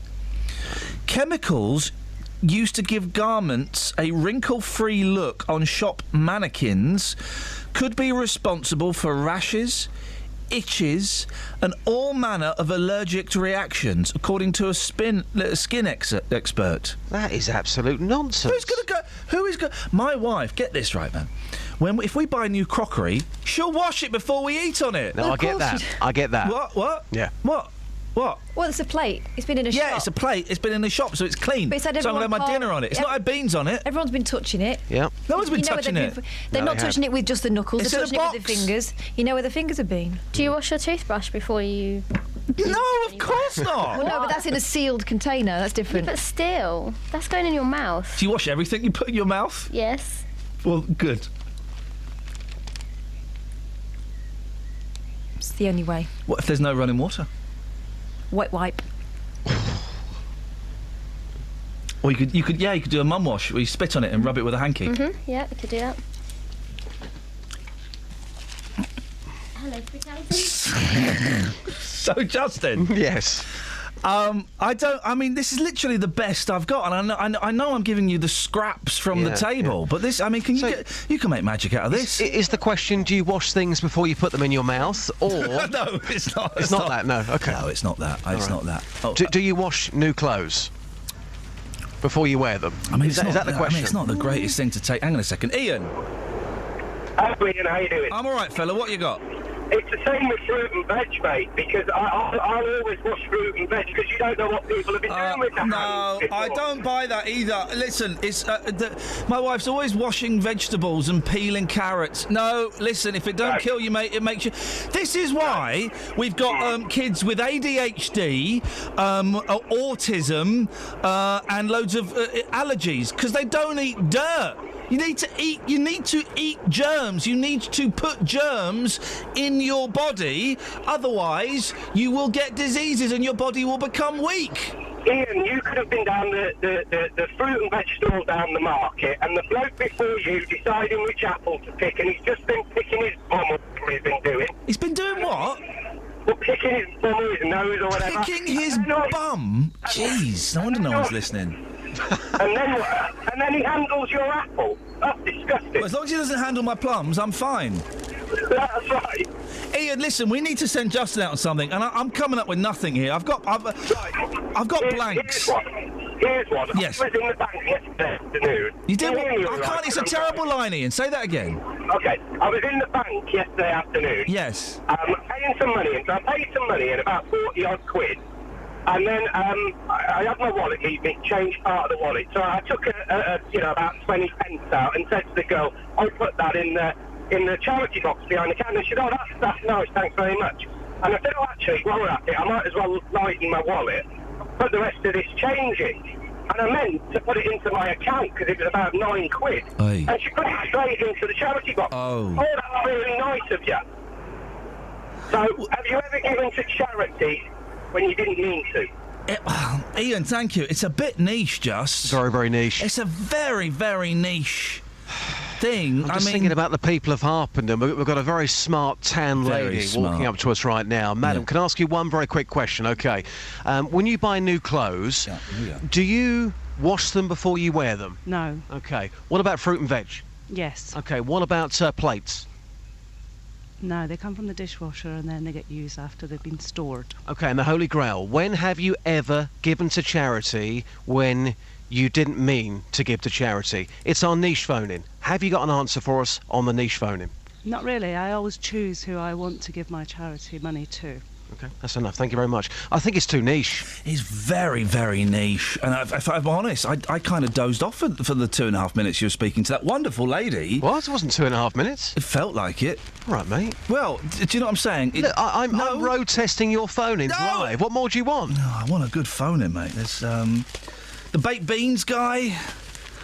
I mean, there's If you could, Or do we just send Justin home? I mean, we might as well just send him home. We could just ask There's an nothing. open question. We could just ask an open question today. Well, so you know, I'm not scared of asking any question on the streets. It's up to Cliff you. Richard? No. What if you just go up to someone and say, what are you thinking? What's on your mind? I can road test that now if you want to. Yeah, road test it. Road test it. Ladies, road can I test borrow it. you for 30 seconds? Okay. 20 seconds. Okay. Madam, we're BBC Three Counties Radio. We're live across Beds, Hearts and Bucks. What's your name? Siobhan. Siobhan. Okay, Siobhan, what are you thinking? I don't know. There you go. I like it, as good as it Justin. gets. Kelly, I like your style. Justin, you can make that work. Oh, come on. She was what are you thinking? I don't know. It's a hard question. Honestly, mate, we got nothing. The papers, I mean, Cliff Richard? I'm going to go. He's selling his house. I'm going to go and hang out with the people of Harps. All Okay? right, mate, I'm yeah. going to go and talk to them about local issues, and you let me know at some point in your own time what you want, and I shall come back and talk to the people. I mean, there's literally. What about if you Yes. could only eat one meal for the rest of your life? Oh no, it's like what's the best sandwich? Well, yeah. All right. We'll have. What's the best sandwich? No, that's like what's the best biscuit? What is the best? No. What's your that's like- favourite toy from the 70s? No, right. When was the last time you saw a white dog poo? No, right. Should we bring back the death penalty? Oh, flipping heck. Let's legalise cannabis. Please, let's legalise cannabis. 08459. I got it. We're going meta. Okay. Do you want to go meta? Okay, whatever you want. Your name's above the door, not mine. We're going meta, Justin. Okay. We're going to we're going to enter ourselves and come out through our mouths. You ask the people on Harpenden, the streets of Harpenden, what you should be asking the people on the streets of Harpenden. Ladies and gentlemen, we have opened Pandora's box. We have crossed the Rubicon. We have gone meta. Justin, can you do that? I think I can. Wowzers. Thanks, buddy. Speak Thank to you you, soon. boss. Ta-ta. Ta-ta. Ta-ta. Honestly, there's nothing in the papers for like the last 6 weeks. The best thing is this Scrabble thing and a fella eating baked beans. It's absolute rubbish. And they're talking about the bank holiday strike. Well, I mean, really, who cares? But we, on the other hand, are doing important work this morning. We've solved world poverty and hunger. Yes. We've sorted out the NHS. Easy. And now, with the help of Damon, we're going to sort out the greenhouse effect. Go on, that, fella. Right, ready? Stop global warming by eating kangaroos. Kangaroos apparently don't produce methane, which is a very bad greenhouse gas and destroys the ozone layer. Yeah. Cows and sheep produce loads of methane. So, if we stop farming them and ate kangaroos instead for our tea, global warming is sorted. Easy. Damon, wheat instead. I never trust kangaroos. Do they? Has anyone ever? Because when I was a kid, in cartoons, a kangaroo would always get mistaken for a giant mouse, wouldn't it? Do you remember? Yeah. And then they would have boxing gloves on. Has there ever is a boxing kangaroo? Is that a real It's the thing. They box each other. No, but do they box? Can a human pay good Australian dollar? Great exchange rate at the moment. This is why I'm interested. Can a human pay Australian dollar, go into a ring where you are confronted by a boxing glove wearing kangaroo and then have an actual punch up with it? I think they used to do that, but the problem is that kangaroos don't play by the rules. You know what they like to do? They will swing back and kick you in the cojones. That's mixed martial arts, isn't it? That's what that is. AAFC, All Action Fighting Club, that I'm a member of. That's what we do. That's what we do. That's what we do. And we just. I bet Peter, the animal charity, will have something. They'll probably have beef with that. Oh, you shouldn't be boxing kangaroos. If they didn't like it, they wouldn't put the gloves on and wear the shorts, would they? Travel news for beds, cards, and bucks. BBC Three Counties Radio. There are queues on the M1 southbound from junction 12 for Flitwick towards junction 10 for the Luton Airport Spur Road because a lorry's broken down. On the M25 anti-clockwise, there are long queues from junction 24 for Potters Bar to 21A for the M1 south. That's because of a car fire earlier.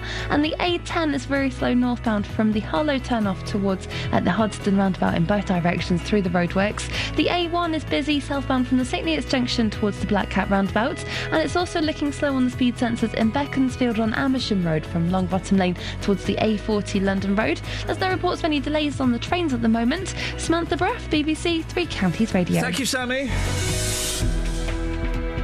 7:45. It's Thursday, the 21st of May. I'm Iain Lee. These are your headlines on BBC Three Counties Radio. A man from Hertfordshire is among 8 men who've been charged over the raid on a Hatton Garden safe deposit firm in London. The NSPCC says children are lying about their age online all too frequently after an Aylesbury teacher was banned from teaching after dating a 15-year-old girl. And former England striker Teddy Sheringham will be confirmed as the new Stevenage manager at a lunchtime press conference. Let's get the weather. Here's Elizabeth. Beds, Hearts and Bucks weather. BBC Three Counties Radio. Hello, very good morning to you. We've got some cloud around this morning, but lots of bright skies still. Some sunshine towards western areas, but the sunshine will make an appearance later on again today, probably in a few hours or so if it is cloudy where you are at the moment. It's going to be dry and fine today. Lots of good spells of sunshine and feeling a bit warmer than it has done over the last couple of days too, with just a fairly light westerly breeze. Now we're looking at top afternoon temperatures all the way up to around 18 or possibly 19 Celsius, 66 in Fahrenheit. Lots of sunshine through the afternoon and again into the evening. A lovely end to the day once more. Overnight tonight it'll feel a bit milder than it has done recently, possibly some rather misty conditions over the hills and lows of around 8 or 9 degrees, staying dry with some clear spells at first as well. And then into tomorrow, a cloudier day but still some brightness around, mostly dry, the risk of a few showers perhaps a bit later on through the afternoon. Even warmer tomorrow, temperatures easily up to 20, possibly 21 Celsius, 70 in Fahrenheit. Over the bank holiday weekend, still firming up on the details, but it looks like it'll be mostly dry and fine. A few showers possible on Monday. That's the forecast. Sometimes in life, things don't always go to plan. It worked perfectly for 2.5, 3 years till 2 days ago. He should refund me £1,900. Which is where we come in. We managed to get them to agree to come back in to the property on an agreed date. The JVS show takes on your consumer problems. I've basically lost the whole lot in administration charges. And helps to get to the right solution. I've received a cheque back for £578. Jonathan, I can't thank you enough. I don't know how you do what you do, you and your team. The JVS show, weekdays from 9, here on BBC Three Counties Radio. Here we go, guys. I'm sure that JVS will be picking this up and discussing this at 9 o'clock. One of our local councils has a cunning plan to tackle unscooped dog poop. They're going to paint it red. North Herts District Council are so pleased with the results in Royston, where they sprayed 116 deposits, that they're going to do the same thing in Letchworth. Well, I'm joined now by Councillor Bernard Lovewell from North Herts Council. Morning, Bernard. Good morning to you. Tell me how this idea works and where it came from, please. Well, we thought of trying to find all sorts of ways to tackle this problem, which is a big problem everywhere. And we had a particular problem in the Yorkway Recreation Ground in Royston.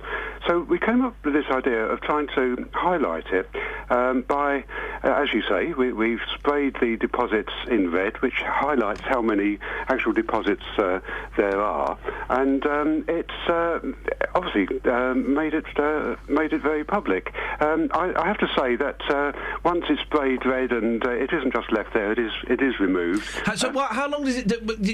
You spray it red and then it's collected. How long is it left there sprayed red? It's not left very long, and when it's removed, the red spray stays for a while and then disappears. But it does highlight to people how many instances of this we have. But I think the main point of it is that we also carried out an exercise in this particular area of patrolling every day for part of each day and talking to people. Of course, it's got people's interest, and we were able to go out there and talk to people, and we've had extremely positive feedback And more important than that, the instances of left deposits has diminished greatly.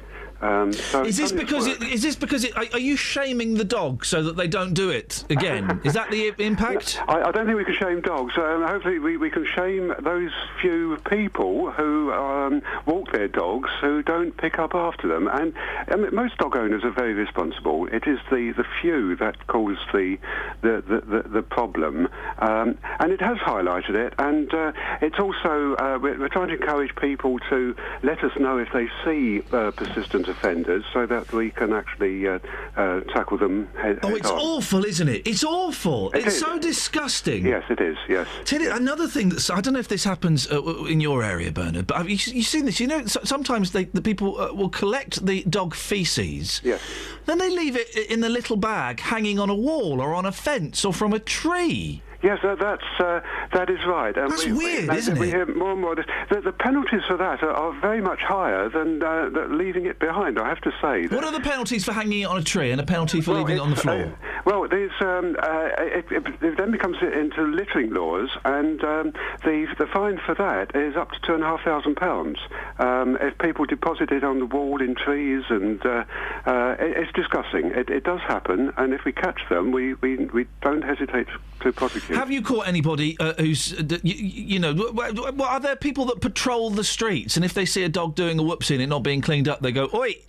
We don't have people patrolling specifically, although we have in this operation, and we're shortly to start a similar operations on the Jackman's estate in Letchworth Garden City, and where we have another particular problem.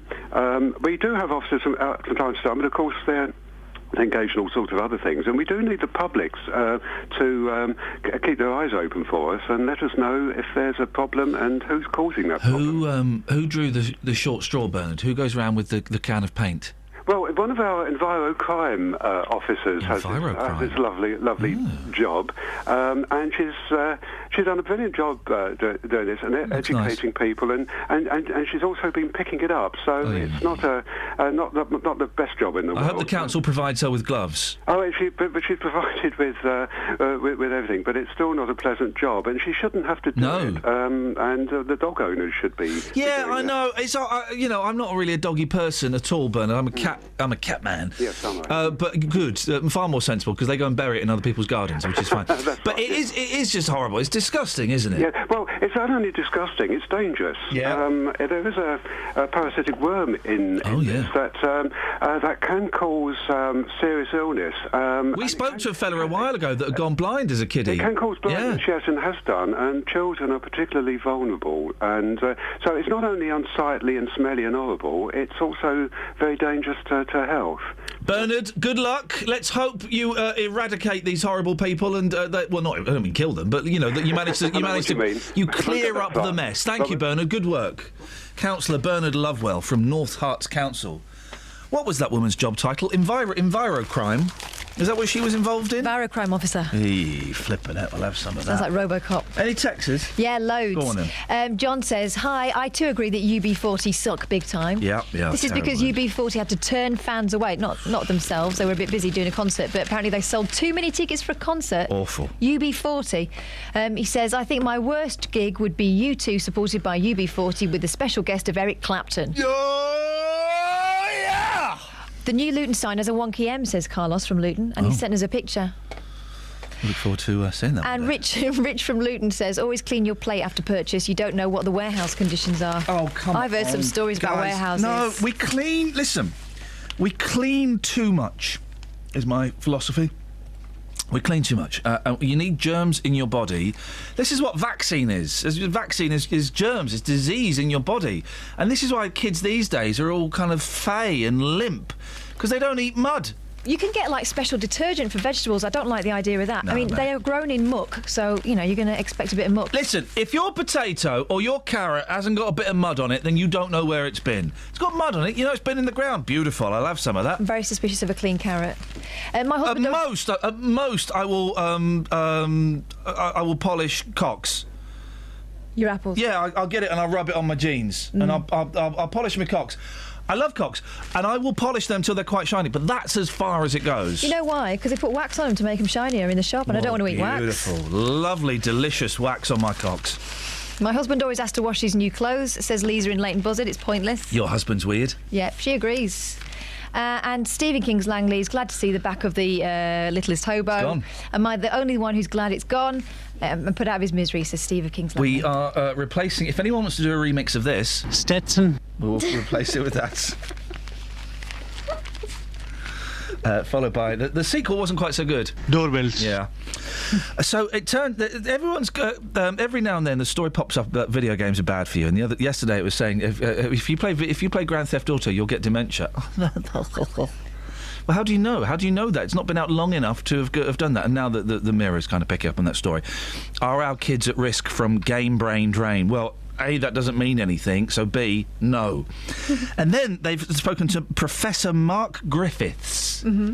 Yeah, that's right, Kelly. Professor Mark Griffiths.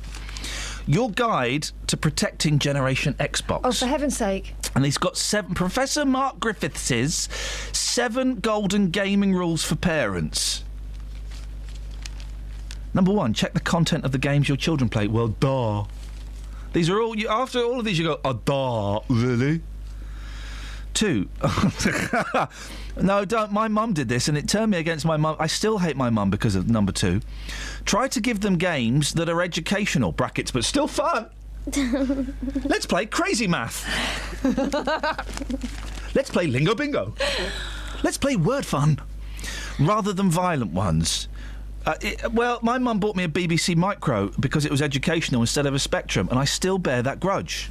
Hey, we could do violent maths. Mate. 3. Encourage them to play in groups instead of on their own. It means they will work together and talk to other youngsters more. The fact he's used the word youngsters shows that this guy's a sad case. Griffiths. 4. Set limits on the time they spend playing computer games. Tell them they can play for a couple of hours after they've done their homework or chores, not before. It's common sense, you muppet! Oh, for crying out loud. I mean, and this is just awful. 5.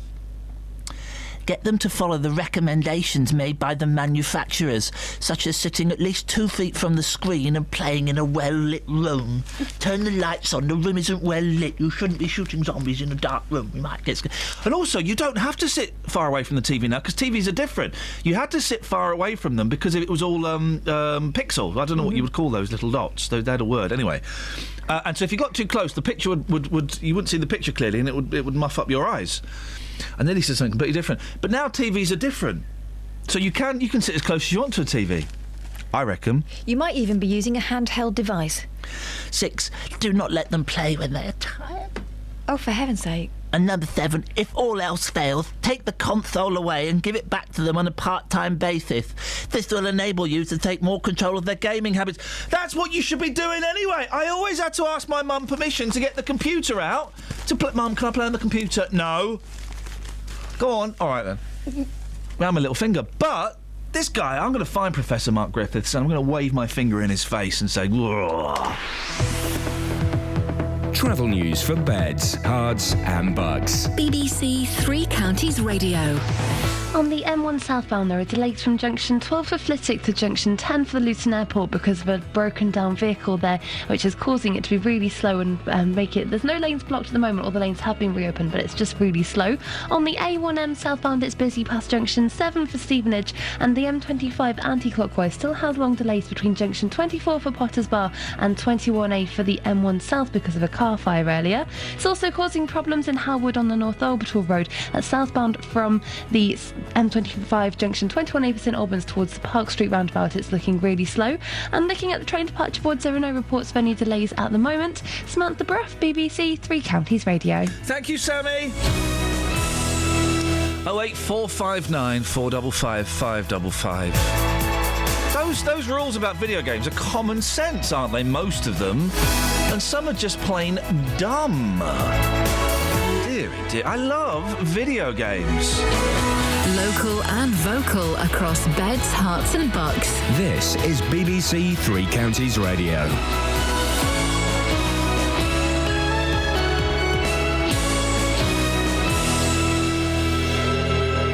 It's 8 o'clock. I'm Simon Oxley. The headlines: Hertfordshire man charged with Hatton Garden raid, online warning after Aylesbury teacher banned, and Stevenage to confirm Teddy Sheringham as their new manager. BBC Three Counties Radio. A man from Hertfordshire is among 8 men who have been charged over the raid on a Hatton Garden safe deposit firm in London.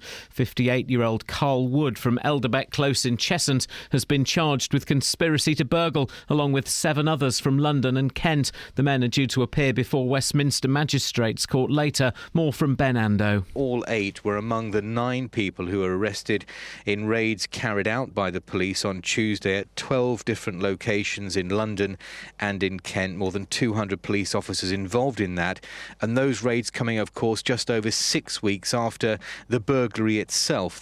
The magistrates' hearing will be a very simple, straight up and down. It'll be a chance, if they wish to, for them to enter a plea, although they don't have to at this stage. The police investigation certainly is continuing.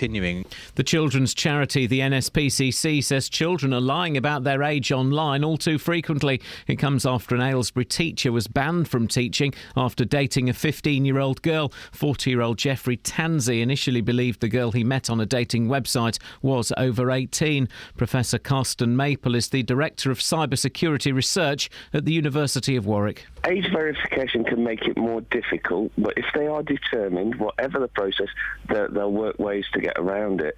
And as you say, we need to educate them because they could be putting themselves in real danger by misrepresentation online. David Cameron is promising radical changes to control immigration and put an end to illegal working. In a speech this morning, he'll say the police will be given the powers to seize the wages of those working illegally.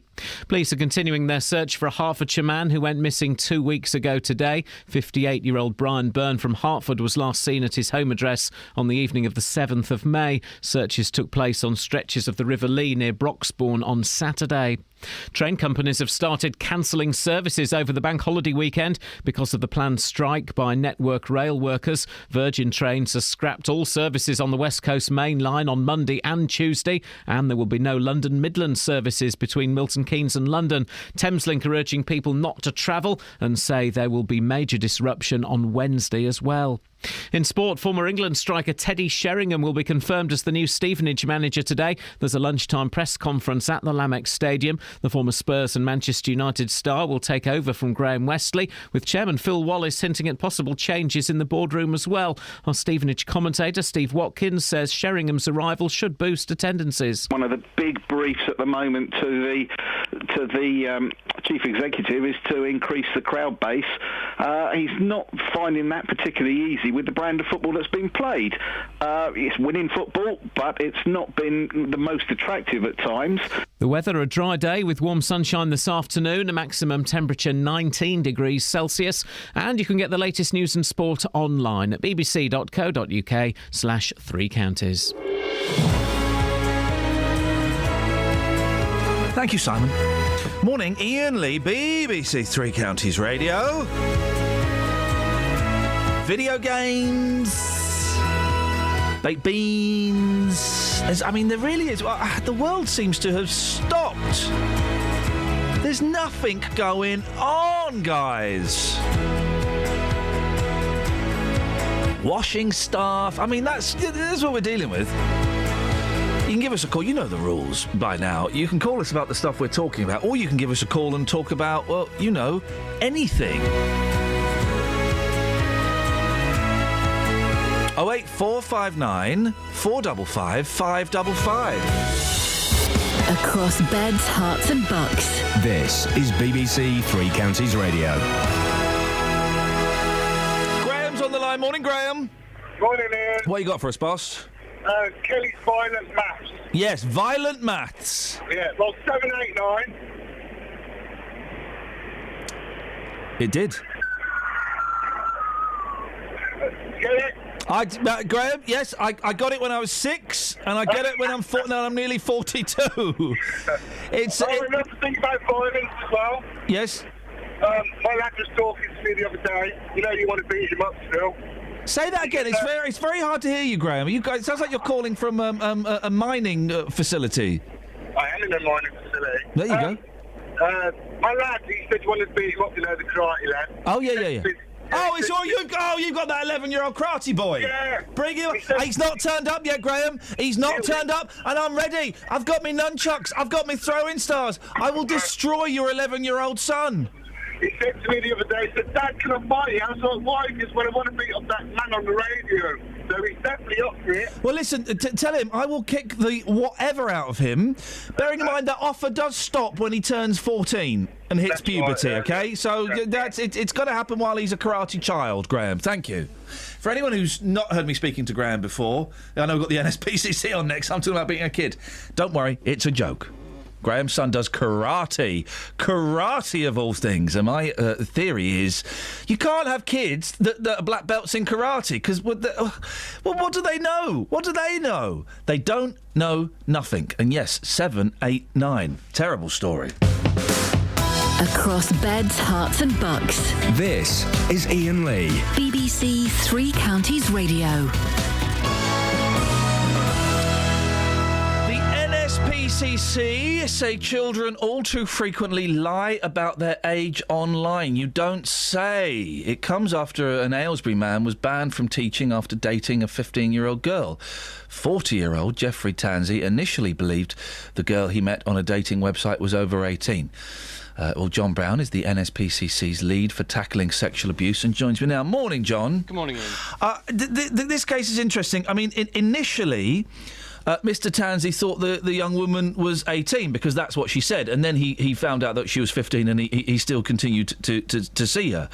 But that is a problem, isn't it? Because there doesn't seem to be any way of policing these websites. People can go on and say they're any age, can't they? They can do, and that's part of the risk of the internet, I guess. I mean, obviously the internet has brought huge benefits and changed our lives in many ways. But but one of the risks, and one of the many risks online is that it's not possible to verify someone's age, and there are plenty of people out there who, for various reasons, are going to want to lie about their age, and we know that can be the case with young people as well. There can be various temptations for them to do that, and for us at the NSPCC, it's about giving good quality information and early education for children in schools, really, about life online and about the benefits of life online, as well as some of the risks and what to do if they feel they're getting into trouble. They're not going to listen to you, though, are they? With the greatest of respect, if you kind of go into a classroom and speak to them like that, they're not going to listen, are they? No, they're not going to listen to me going along to talk to them about it. But what we've found from our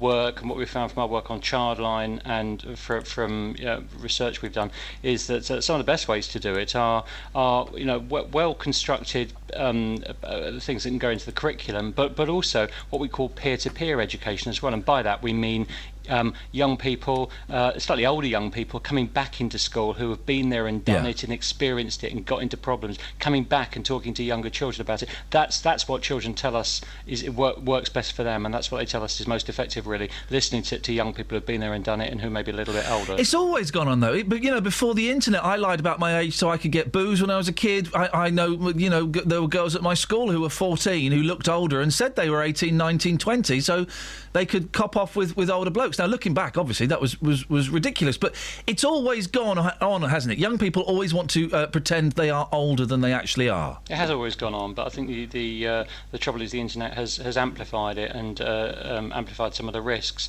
I mean, I think with this case, the important thing to remember is, the responsibility always lies with the adult, and if someone's wanting to engage in a relationship with someone who is clearly younger, and why, one would question really why someone who's 40 would be wanting to engage in a relationship with someone with that age difference anyway. Well, John, I think you know why a 40-year-old would want to engage in a relationship with an 18-year-old. And a person in a position of responsibility, a teacher. But it's not illegal, is it? A 40-year-old and an 18-year-old. Why? It makes me slightly uncomfortable, but it's not illegal. No, it's not illegal, but of course it is with a 15-year-old. Yeah. If there's any quite accept that some young people can look older than they are, but the responsibility lies entirely with the adult to really, check even out. if and also, when he then found out that she was 15. Oh yeah, totally. When he found out she was 15, that's when it definitely it crossed a very serious, a big line. But if I mean, I would never go out with an 18-year-old. I feel uncomfortable. My wife's 5 years younger than me. I know that's as big an age gap as I get. But there is nothing legal in a 40-year-old with an 18-year-old. And is it really the 40-year-old's responsibility to check their birth certificate and their date of birth? It's that's probably not realistic or kind of viable. But the responsibility, the responsibility does lie primarily, does lie with the adult to ensure that they are clear and as far as they can be to ensure that they know that young person is over the age. If they say they're 18, why would I question that? Well, that sometimes when those cases go to court, that can be brought as mitigation. And obviously, if it's been proved, for example, in a court case that the adult has gone to, kind of great lengths to try to ensure or be satisfied that young person is over the age of consent, then that clearly can be used as mitigation. But I think with this situation, obviously, it became clear to him, and generally speaking, it does become pretty clear in our experience at the NSPCC that something's not right, and that young person is not in fact over 18 or indeed over the age of consent. It does become pretty clear. How does it become clear? Because I would struggle to tell the difference. I think. Well, I mean, there's physical maturity, but there's also emotional and kind of mental maturity as well, isn't there? And I think for a 40-year-old and a 40-year-old teacher who's used to working with children would be able to, I think. See, and that is where I think the NSPCC have got things wrong, because 14, 15, 16-year-old boys and girls in particular, I would suggest, are physically very mature. They can look like young women, and also I think that 15, 16, 17-year-old girls are more emotionally mature than they were when I was at school. That they are. So you can't tell from those things. So what do we do then, Ian? Do we just say, well, that's okay then, and that's just the risk that we take? No, but I don't think the NSPCC suggesting that young people are not emotionally mature, and then saying that if you're a 40-year-old bloke and you fancy having it away with an 18-year-old, which is perfectly legal and maybe a bit weird to you and me, but it's legal and people do it. That you should be checking how old they are. But I don't know how you would do that. It's not always possible to absolutely, of course, verify. But I think it's the point I'm making, that we're making at the NSPCC, is that of course we think the responsibility must lie with the adult, with the mature adult, with the older person. And clearly we know that physical maturity can be unclear and can be confusing sometimes. But the point I'm also making is that emotional maturity, and particularly in this case with someone like a teacher, they really should be able to realise and understand that in fact this young person is not 18. I don't know, John. I think you're painting with too broad a brushstrokes. I know 35-year-olds that have got the maturity of a 16-year-old. It's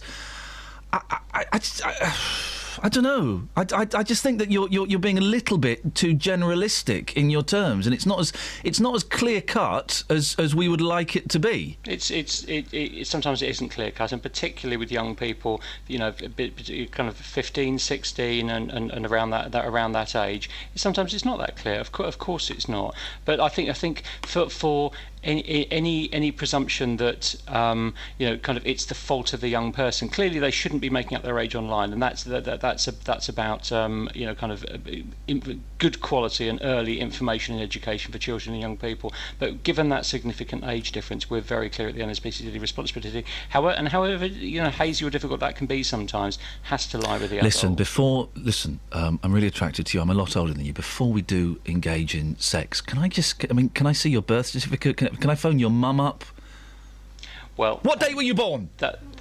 It would depend on the circumstances. I just don't know how it would work. John, come on, no one's going to ask that. I just don't know how that would work. But also and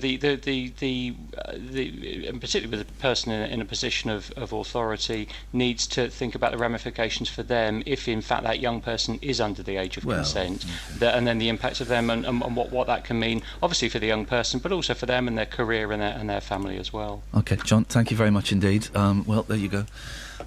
John Brown, NSPCC's lead for tackling sexual abuse, and I kind of just think that I kind of think there's part of the problem. Yeah. It's old men, and I'm including me as an old man there, John. I'm not having I'm kind of making up that we're of a very similar age, early mid-40s, blimey. It's old men talking about 14, 15-year-old girls. What do we know about? And his heart is in completely the right place. I'm not knocking what he is trying to achieve, but I didn't buy any of that. And listen, a 40-year-old with an 18-year-old girl, guess what? It happens quite a lot. It would make me uncomfortable, but, why would a 40-year-old want to go out with an 18-year-old? Well, what do you think? What do you think? It ain't for the conversation, that's for sure. It happens a lot, and you can't go, listen, before I put this there, can I just phone your mum up? I just want to check your date of birth. But you would know, wouldn't you? I mean, some of the references, I don't know, I think sometimes the way they think would certainly trigger alarm bells. There are... No, I don't think it would. I suppose it depends. My wife doesn't... doesn't get most of my popular cultural references. She's never, and it's just because there's 5 years difference, and there's not really that much difference. But that's not the age thing. That's because she's been brought up by someone. No, I think it's partly because she's been brought up by a Greek mum, but also partly it is the age thing. I was watching significantly different programmes and listening, and also 15 and 18, their popular cultural reference window is not that big. They're going to know probably the same things. And while this story is different, and we're going off on a tangent. Well, he knew, didn't he? Of course, he knew. But I just think that you got their hearts in the right place. But do you know what? I've got a few issues with the NSPCC. They come on like that, and I just don't think. I think they're coming from the wrong angle. Am I right? Am I being a little bit unfair? Your thoughts, please. 08459 455 555. Travel news for beds, cards and bugs. BBC Three Counties Radio. On the M1 southbound, there are delays from junction 12 at Flitwick to 10 for Luton Airport because of a breakdown earlier. And also there are queues on the M25 because of a car fire between junction 24 for Potters Bar and 23 for South Mims. All the lanes are open, but it's still really slow. And on the A405 North Orbital Road, that's also suffering because of that. There are queues between the Park Street roundabout and the M25 at junction 21A for St Albans. And it's also affecting the A414 westbound between the Park Street roundabout and St Albans at the junction for the A1M junction 3 at South Hatfield. In Hardyston on the A10, that's really slow northbound between the Harlow turnoff and the Hardyston roundabout in the roadworks. And the A40 into London is slow from the Wakeley's roundabout towards Gypsy Corner. No reports of any delays at the moment on the trains though. Samantha Bruff, BBC Three Counties Radio. Thank you, Sammy. I made JVS blush. Look, it's unusual. It's 8. You compose yourself, love. I'll do this. 8:17. It's Thursday, the 21st of May. I'm Iain Lee. These are your headlines on BBC Three Counties Radio. A man from Hertfordshire is among 8 men who've been charged over the raid on a Hatton Garden safe deposit firm in London. The NSPCC says children are lying about their age online all too frequently after an Aylesbury teacher was banned from teaching after dating a 15-year-old girl. And former England striker Teddy Sheringham will be confirmed as the new Stevenage manager at a lunchtime press conference. That's so exciting. BBC Three Counties Radio. Football. You all right, sweet cheeks? Yes, I'm just looking at your attire today. You got your shirt out, haven't you? Got my shirt out. I always have my shirt. What do you mean my shirt out? Why don't you tuck your shirt in nicely? Because it's not 1989. What? Because my mum doesn't dress me anymore. What? No one tucks their shirt in. If I was wearing a suit, which I will be later on, guys, hey, I'm going to Leeds. Why would you do that? Oh, for work. And I mean, is there anything to do in Leeds? I have no idea. I've never been there, nor had the least desire. The last time I was in Leeds, I stayed in the same hotel that they'd used to display the body of Jimmy Savile. That's all I know about Leeds is Jimmy Savile. Is that where he came from? Probably. That's an omen. Well... so I mean, is there anything, if anybody knows anything to do in Leeds, 08459 455. I mean, just the name of it, Leeds. It sounds bleak, doesn't it? Oh, I couldn't think of anything worse. Why are you going up there? Bit of work, mate. Oh, little bit of work. Never turn down work, even if it's in the north. That's my motto. They'll pay me in like pounds, yeah, won't they? I think so. Oh, thank goodness for that. I was worried there for a second. Potentially Scottish pounds. Trying to get rid of a Scottish £10 note is the worst thing. It's the... Hey, you're a bit poncy. I was in North London last night. I'm getting all over the country. Right. Did you see the picture I tweeted of the glass? I didn't see the picture you tweeted, no. I went into... it wasn't a particularly swanky restaurant. Yeah. But I went into this place to get a burger very quickly. And a couple sat down next to me and my friend and started snogging on the same table. Like proper... Disgusting. But then this is what they served my water in. What? Yeah. It's a jam jar. It's a jam jar. It's a jam jar. Well, surely you didn't accept that. Well, I did. Where was this? Shoreditch or somewhere like Highgate. that? Highgate. It's a jam jar. It was a jam jar. All of this nonsense. It's. I mean, it makes you want to commit. No wonder there were riots a couple of years ago. They're probably protesting against that sort of stuff. There's some very silly people. Oh, there are, aren't they? I'd have thought you'd like that because you. No, I don't like silly things like that. No, okay, you like your glass. I've ever told you about the time I took my nan out to a gastropub. Yeah. And they, you know, the way it's quite fashionable to serve your burger on a piece of wood. Oh, there's a campaign called We Want Plates, and it's, oh right. Well, my nan would like to join that because she said, "I'll have the burger, please," and the waitress put down this, you know, and my nan touched her on the arm. She said, "Excuse me, dear, you've left my food on the chopping board." And she said, no, that's what we serve it on, madam. She said, what, on a chopping board? It's outrageous. It's not very hygienic. Can I have a plate, please? She told this poor young waitress off. Good for her. We should. It's people like your gran. May God bless her soul. We should all be speaking. She's still out. alive. Is she? Yeah, that one. Oh, that one is. It's the other one that passed away. Sorry. Sorry. Well, God bless her soul, and let's keep our fingers crossed. But it's people like her. We should be speaking out more. We've been brainwashed to accept this nonsense, and she's right. But it all comes from London. See, the silly jam jar business. I think they serve like a poached egg in a trainer now, don't they? Yeah, they do. They do. And also, she's right because the wood retains germs. The wood sinks in. That's right. It absorbs the germs. A plate, you can wash it. Exactly. Well, good for your nan. It's these trendy student types in London who think, oh, let's serve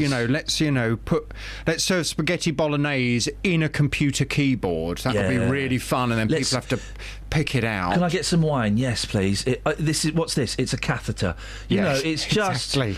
It's disgusting. Yeah. Disgusting. Is that what's on your show this morning? No. Dog poo being painted red? No, that was a contender. Okay, what have you gone for then? This will be interesting. Foxes. Oh, go on then. Yeah. From 9 this morning, I'm going to be asking, would you like to see all the foxes killed? Flippin'! What? You don't mess around. We've learnt today that on winning the general election, David Cameron sent a text to the pro-fox hunting lobby to thank them for their support. Oh. The Conservative manifesto promises a free vote on whether we should overturn the ban on fox hunting. We may expect that vote to occur later this year.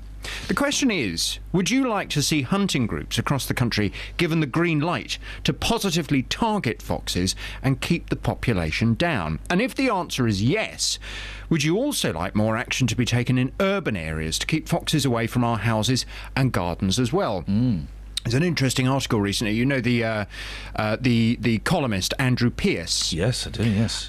He's had a fox in his house 2 days running. He's furious. Joanna Lumley, meanwhile, apparently has been writing... Feeds them? Well, she puts out food for them. And they come and sit on her sofa?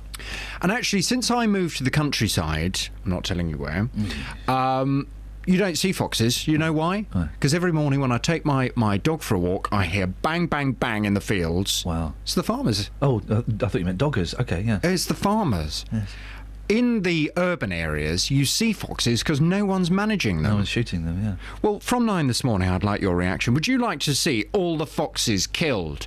Your reaction on 08459 455 555 from 9. Can I save you a bit of time? Yeah. Keep that script you've got there. Keep that sentence. Save it, and then just each morning take the word foxes out. Fat people. Take the word fat people out. Just you want fat people killed? No. I just think that's nice. No, I just think it's a brilliant question. There's no messing around with that. There's no skirting. Boom, you're straight in there. Well, that's what you do with foxes. Boom, kill them. Every Sunday morning from 9. I play soul music. I've always had a deep love of soul music. Soul music is such happy music anyway. When I say soul music, I'm talking about Motown and Philadelphia. Tony Blackburn. The artists that I'd play really would be people like Luther Vandross, Alexandra Neil, Sister Sledge, a lot of the Motown, Diana Ross and the Supremes. With 2 hours of great soul music for Sunday morning. There's some good new soul records that come out. I do include them, but they're mainly classics. Most people like hearing music from the 70s and 80s, and particularly the jazz funk era. Tony Blackburn. Music has been and always has been a very strong part of my life. Every Sunday morning from 9 on BBC Three Counties Radio. If you love music so much, Tony, why don't you get down on one knee and give it a kiss on its bottom? Chris is on the line. Morning, Chris. Morning, Ian. What's wrong? You sound a bit down. Normally you're shouting. I think I'm getting a cold. Oh, man. It sounds like you're on an aeroplane. Oh, thank you. You're very welcome. I wish I was. Yeah. No, I've got an idea for an educational video game. Oh, brilliant. Oh, we were talking about video games. Yeah, lovely. Go on. I think what you should do is, like, say, get a mathematics one. Yeah. Attach the electrodes to the child. Oh. And then if they don't get it right, they get blasted.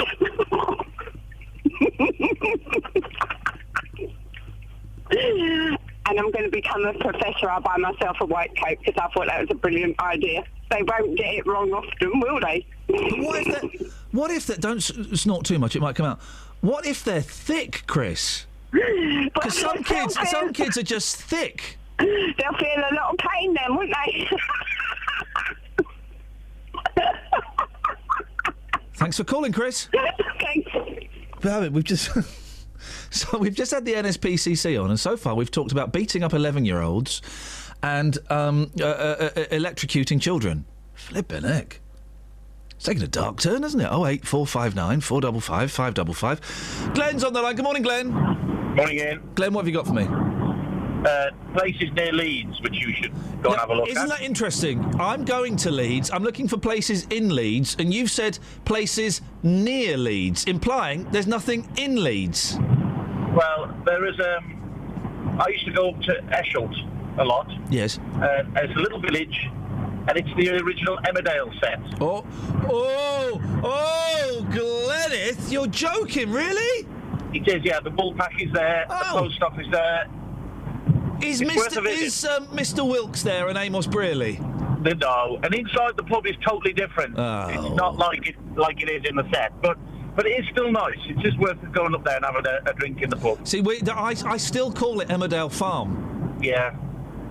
It always is Emmerdale Farm. What was that woman's name? Annie Sugden, of course. Annie Sugden and Jack and Joe. Annie Sugden ruled that farm with an iron rod. She'd be disgusted at the way it's turned. But she'd always got something on the go, hadn't she? Eating. Yeah, always eating something. Glenn, thank you very much indeed. Always eating and cooking. So I was kind of looking at places to go on a holiday for like a couple of days away. Okay, just for a couple of days away. And I kind of got the idea that I fancy staying in a lighthouse. You can rent lighthouses. I think you can rent lighthouses. And I was looking, and lots of them say, it's the cottage next to the lighthouse. I want the lighthouse. I want to sleep in a lighthouse. You want to go up those stairs? I want to go up the stairs, right, and I want to sleep by the light. But then I found one, and then it said, you get the horn with this one. What? Yeah, you get the horn with this lighthouse. They don't normally throw that in. No, and I was thinking, what does that mean? And the horn goes off, like every half hour or something. Well, that's going to disturb the kids. Yeah. That would terrify the kids. So then I started looking at windmills. Right. Because I think it'd be nice just to... I want to stay in something phallic, I guess, is what I'm trying to say here. So I was looking at windmills, but they're all booked up. Oh. Apart from one in Norfolk. Haunted one, eh? Well, I would hope so. It doesn't specify whether it's haunted. You can't tick the box when you're looking for amenities, walks, pets, children friendly. There's not a box for haunted, but you would have to assume that any windmill that you were going to stay in was, because people used to die in windmills all the time, literally all the time. 08459 455 555 is the telephone number if you want to give us a call. 81333. Start your text 3CR. We'll have a little chitty chat with Justin Dealey in a bit. It's been a weird morning. We've sent him to where has he gone? Harpenden. Thank you. To ask the people of Harpenden what he should be asking the people of Harpenden this morning. We've gone meta, baby.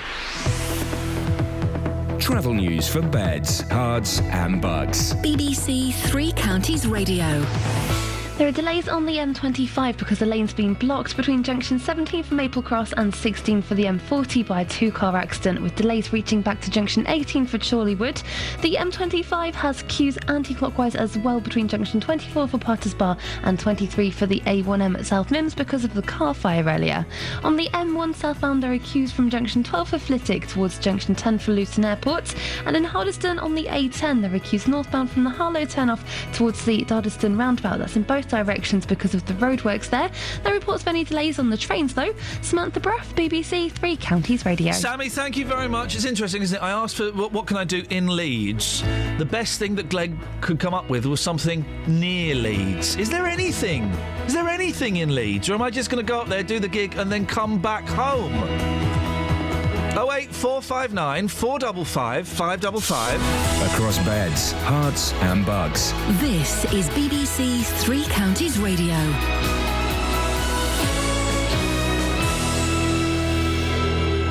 It's 8:30. I'm Simon Oxley. A man from Hertfordshire is among 8 men who have been charged over the raid on a Hatton Garden safe deposit firm in London.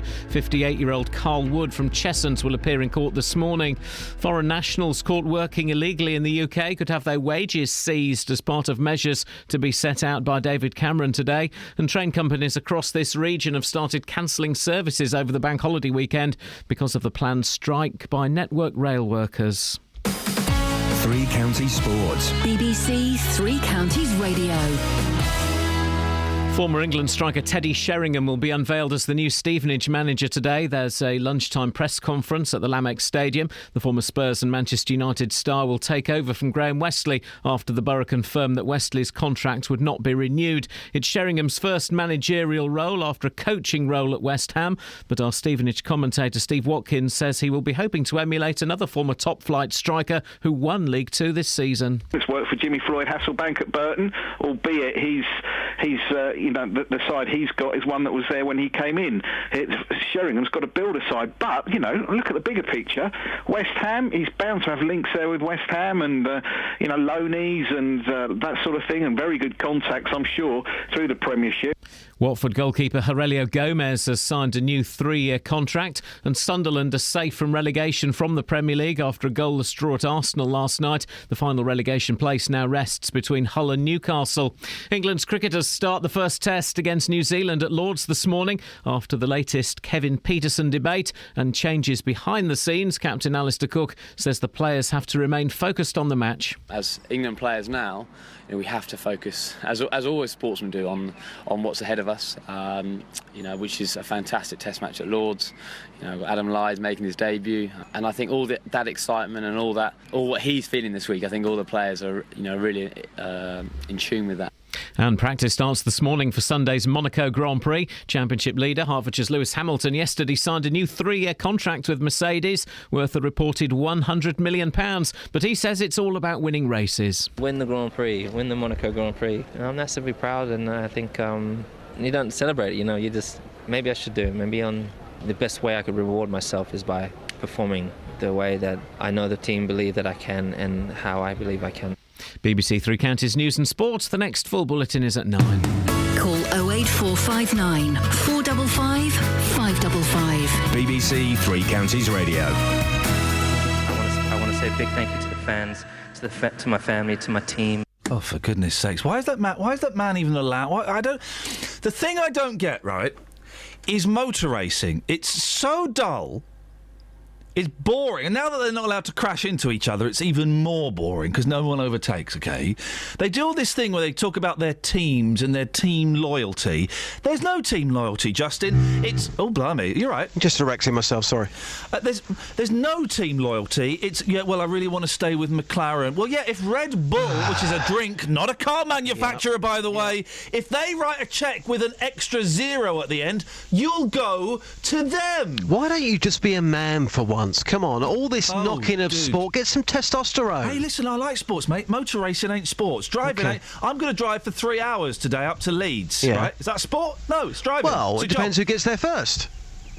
What? Well, I will get there first. It's a talent to drive a vehicle fast. It's a talent. Stop. You try it. All right, easy. All I have done, mate. That's why I've got 9 points.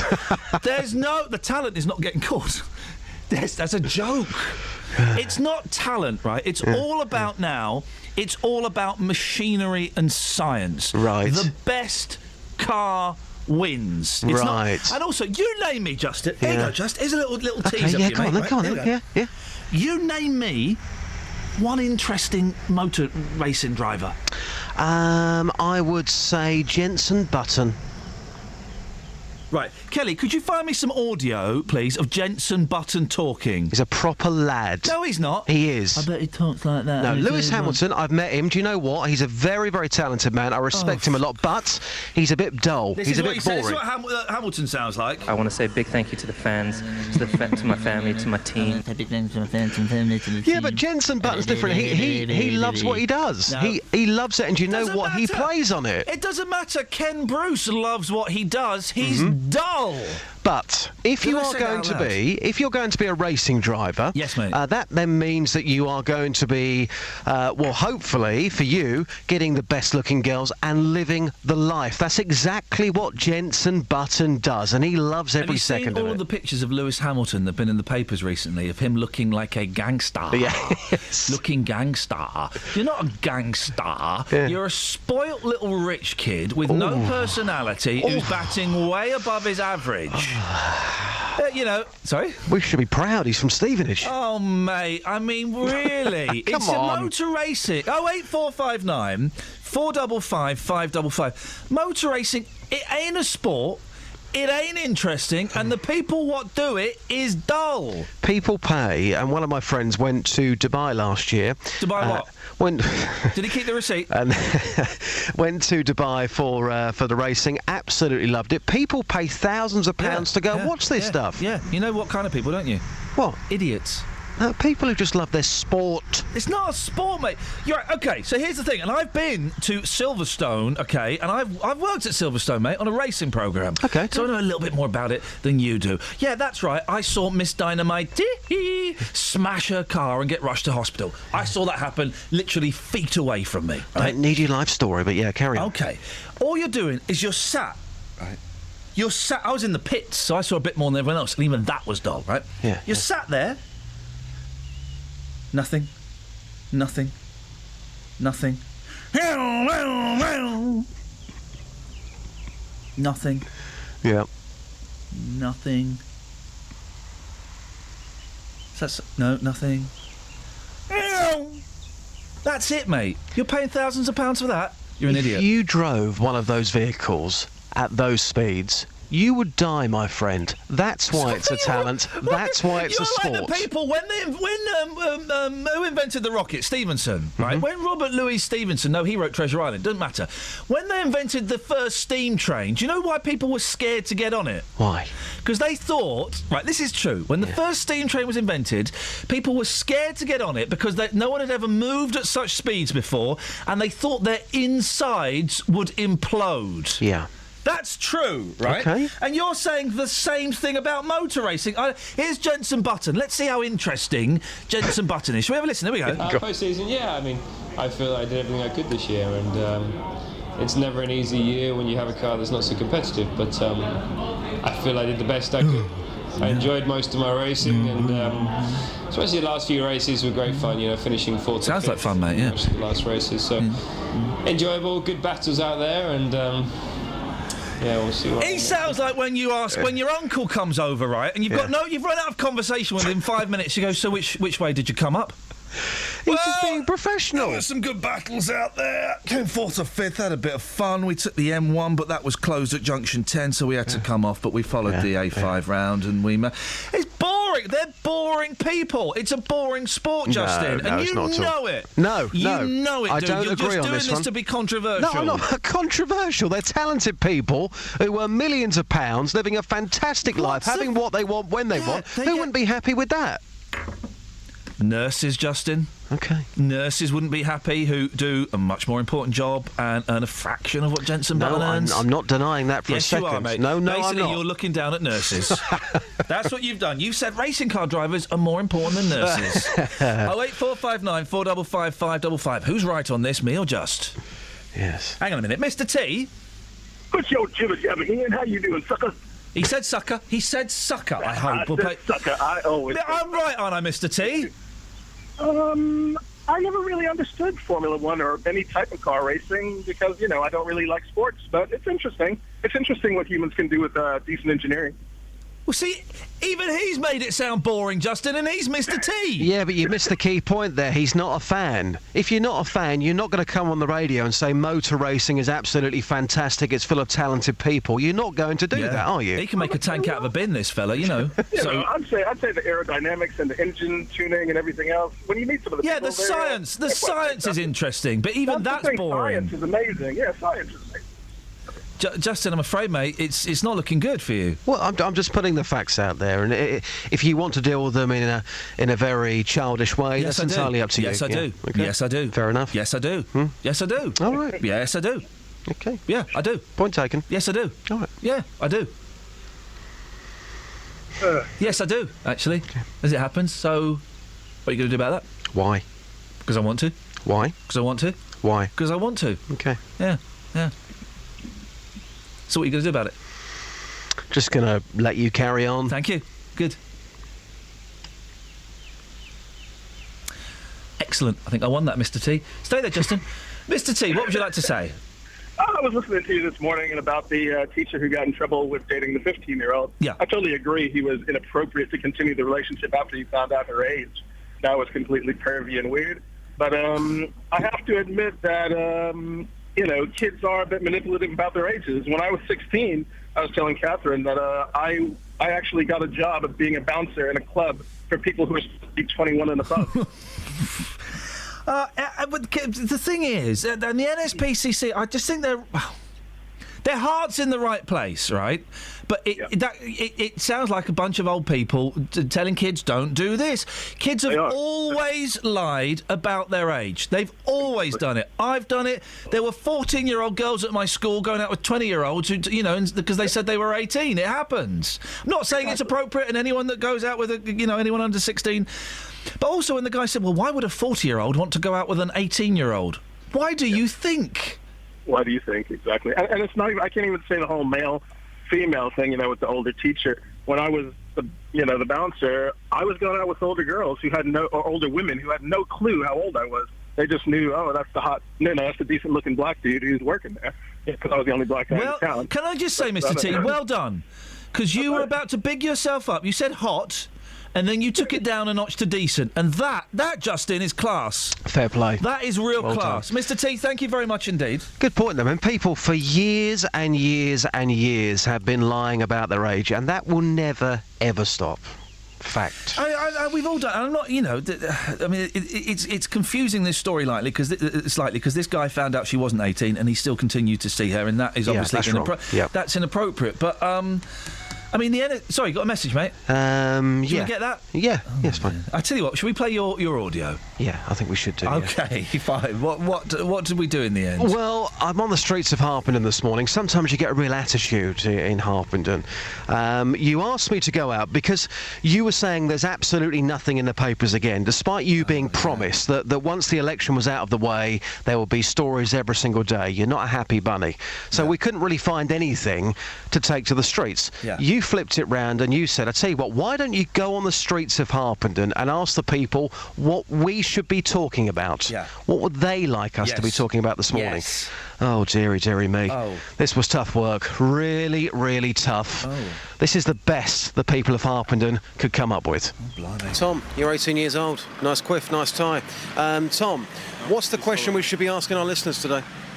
How should the current voting system be fixed? Blimey. Is that as good as it gets? Nothing else for us? Nothing exciting? Bush did 9/11. Wow. Okay, it's a conspiracy theory. Thank you very much. Michael, put it out there. What's your big phone in for the people of Beds, Herts and Bucks this morning, sir? What should we be talking about? Using less water in the shower to conserve our resources in the area to support the environment. Oh, dear. Yeah, again, I'm sure that'll get the phone lines ringing off the hook. Thanks for your time, boss. Cheers, buddy. I'm sorry, pal. Jordan. Keep the noise down, Mr. Bus Driver. Jordan, what's the question we should be putting out there? What's the big phone in? What should we be talking about? Whether or not people should support UKIP or not. That's your question? That is my question. Come on, you're a young guy, you've got a trendy T-shirt on, and that's your question. It can be anything. That is seriously your question. Okay, okay, whether or not video games are an influence to young people or not. Wow. OK, mate, have a good day, yeah? Thank you. OK, Brian, make it sexy, OK? What's your phone in? What should we be asking the people this morning? How to improve Luton Town Centre. The Kenilworth Road area, Berry Park. Yeah. It's a disgrace. Absolute disgrace. So you'd like people to phone in and give their opinions. Do you think they'll have similar opinions to you? Yes, I do. Yep. OK. All right, that's not a bad one, to be fair. Thank you very much. OK, cheers. This is why no one's listening, just because it turns out we're not asking the questions that they want us to ask. I mean, incredible. An hour on the streets of Alpendon, and that's the best they can come up with. Well, I mean, if anyone wants to, today I am questioning, Justin, whether I've got it all wrong. If anyone wants to answer those questions, then you can give us a call and answer those questions. Let's give the number. 08459 455 555, and the phones go. I'm led to believe, by the way, I'm led to believe, according to somebody who claims to be an expert on the streets this morning, that in Hertfordshire we use... this is great. In Hertfordshire we use more water than anywhere else in the UK. Whoa! Hang on a second. That's an interesting water fact. What a fact! Exactly. You feature on the show. What a fact! And it's a pun on what a fact and water fact. Yeah. And call us now as we play What a Fact! 08459 455 555. Your fact about water. What have you wet this morning? What a fact! Does it sound like I'm being racist? No. Okay, I'm not. In my head, it sounds like a Chinese man. What a fact! Well, it does now. No, okay. said that. Yeah. All right. Okay. Travel news for beds, cards and bugs. BBC Three Counties Radio. There are long queues on the M1 southbound from junction 12 for Flitwick to junction 10 for Luton Airport because of a breakdown earlier. On the M25 there's still queues anti-clockwise because of an accident between junction 17 for Maple Cross and 16 for the M40, with tailbacks reaching to junction 19 for Watford. All the lanes have been reopened, but it's really slow still. And in Howwood on the North Orbital Road, that's still slow between St Albans at the M25 junction 21A and the Park Street roundabout because of problems on the M25 earlier. In Hoddesdon on the A10 northbound there are queues between Ware and the A10 at the Hoddesdon roundabout because of the roadworks, and the A1 is slow approaching the Black Cat roundabout from the St Neots junction.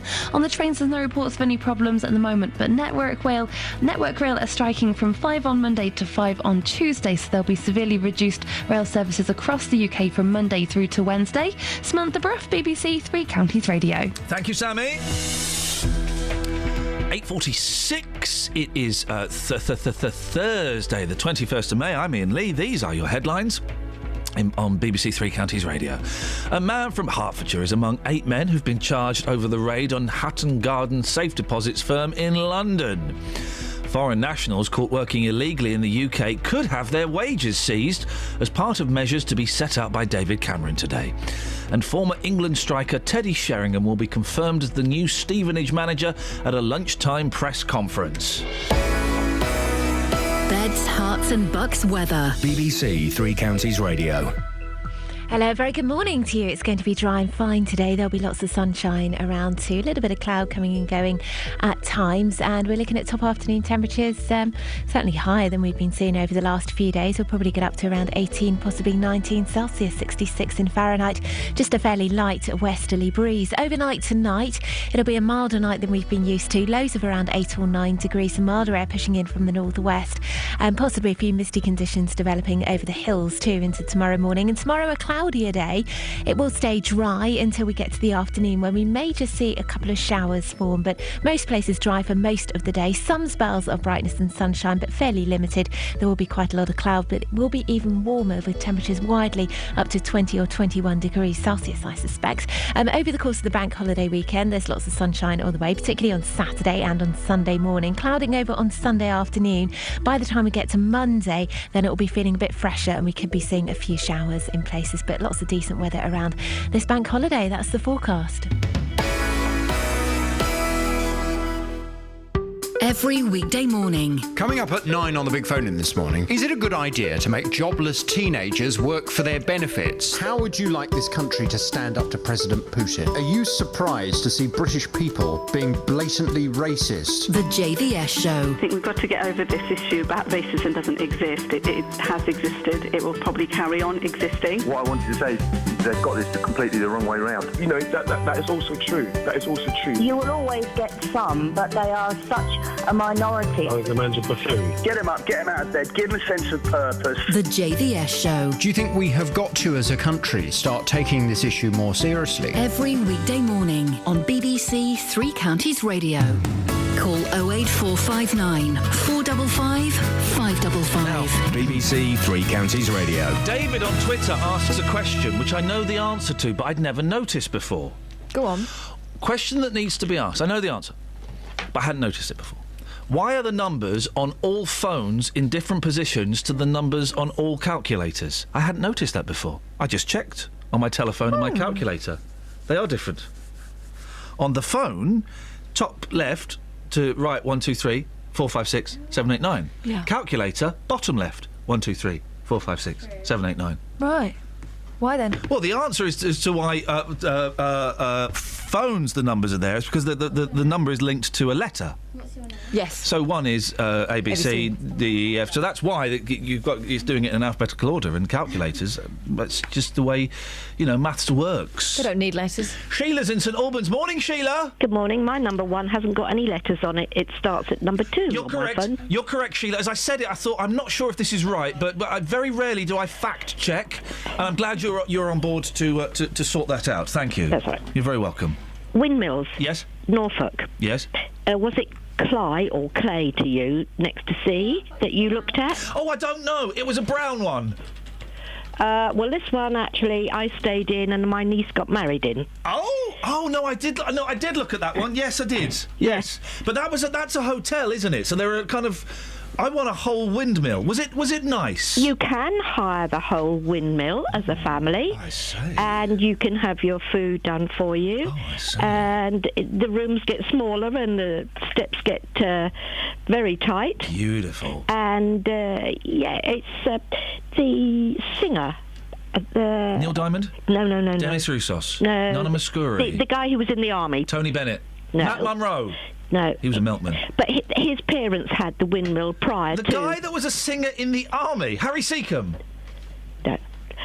It's quite odd, actually, because the person who owns it now is one of in the doctors in St Albans. So I should have asked him for mates rates, shouldn't I? Well, hang on. What do you mean there's a doctor in... What? I'm so confused. Right, Who's the singer? The people who previously owned it... Yes. Right? Yes. Their son became the singer, and he was in the army. People take a lot of... I think people take the mick out of him or something. What singer in the army? Elvis? Oliver's army.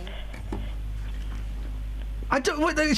Sheila, I'm not being deliberately obtuse. I think you are. No, I'm not. I'm not. Honestly. Right. What singer? He's quite well known. What's his name? I honestly can't remember. He's not somebody I buy his music of, but apparently he's quite well known. He's always a bit sober-sides. I think people take... Sober-sides? Yeah, sober-sides, yeah. Always looks a bit... I don't know what that word Van means. Morrison? No. Do you mean he's glum? Yeah, I suppose James he looks... Blunt was in the army. James Blunt. Yes, thank you. James Blunt. Oh, once Kelly and Catherine start chipping in, you start answering their questions. When I'm asking which singer, you stonewall me. Well, no, because you were I was just waiting for you to come up with him. But James Blunt, James Blunt's parents own the particular windmill. And does the windmill, does it still go round, or is that frozen now? I don't know. I know there's a walk. You can go for a walk round halfway. There's that looks out over the marshes, so you can stand there and look over the marshes. Because I just think that the boys would we could go and stay in a hotel for a couple of nights, and we may end up doing that. But the boys would love have a couple of nights in a windmill or something a little bit, something willy shaped, to be honest, but it's something a little bit different. Do you know what I'm going to lend you if you do it? Yeah. Round the twist. I've got the box set. What's that? They lived in a lighthouse. Oh, beautiful. Weird things happened. But this particular windmill, you can either book it for yourselves, i.e. 1 or 2, depending on how many are already booked, or you can actually, which apparently some people do, book the whole thing for Christmas or a week, have a whole load of people in. I suspect, as is often the case, Sheila, I've left it too late to book my summer holidays, and also I'm not earning what I was earning 5 years ago, so I doubt booking the whole of James Blunt's windmill is a possibility, but... Well, not with friends and family. Oh. All chipping in, is it? Are you offering? What, to chip in? Yeah. No. Sheila, nice to talk to you. Bye-bye. Ta-ta. She thought about it for a second. She thought about it. I'm just looking for someone to look after the kids when we go out. I'll have him. Christina! Hello. Yes. Hello, how are you? Yes. I'm Wow. all right, thank you, Christina. Yeah, what have you got for us? Well, cowboy builders. It Yes. should be people who come into your house and break things. It should be a crime. Why isn't it a crime? It seems to be no one realises that if someone comes into your house and you pay them, but they break things, they should pay for it. That makes sense, doesn't it? Is that fair?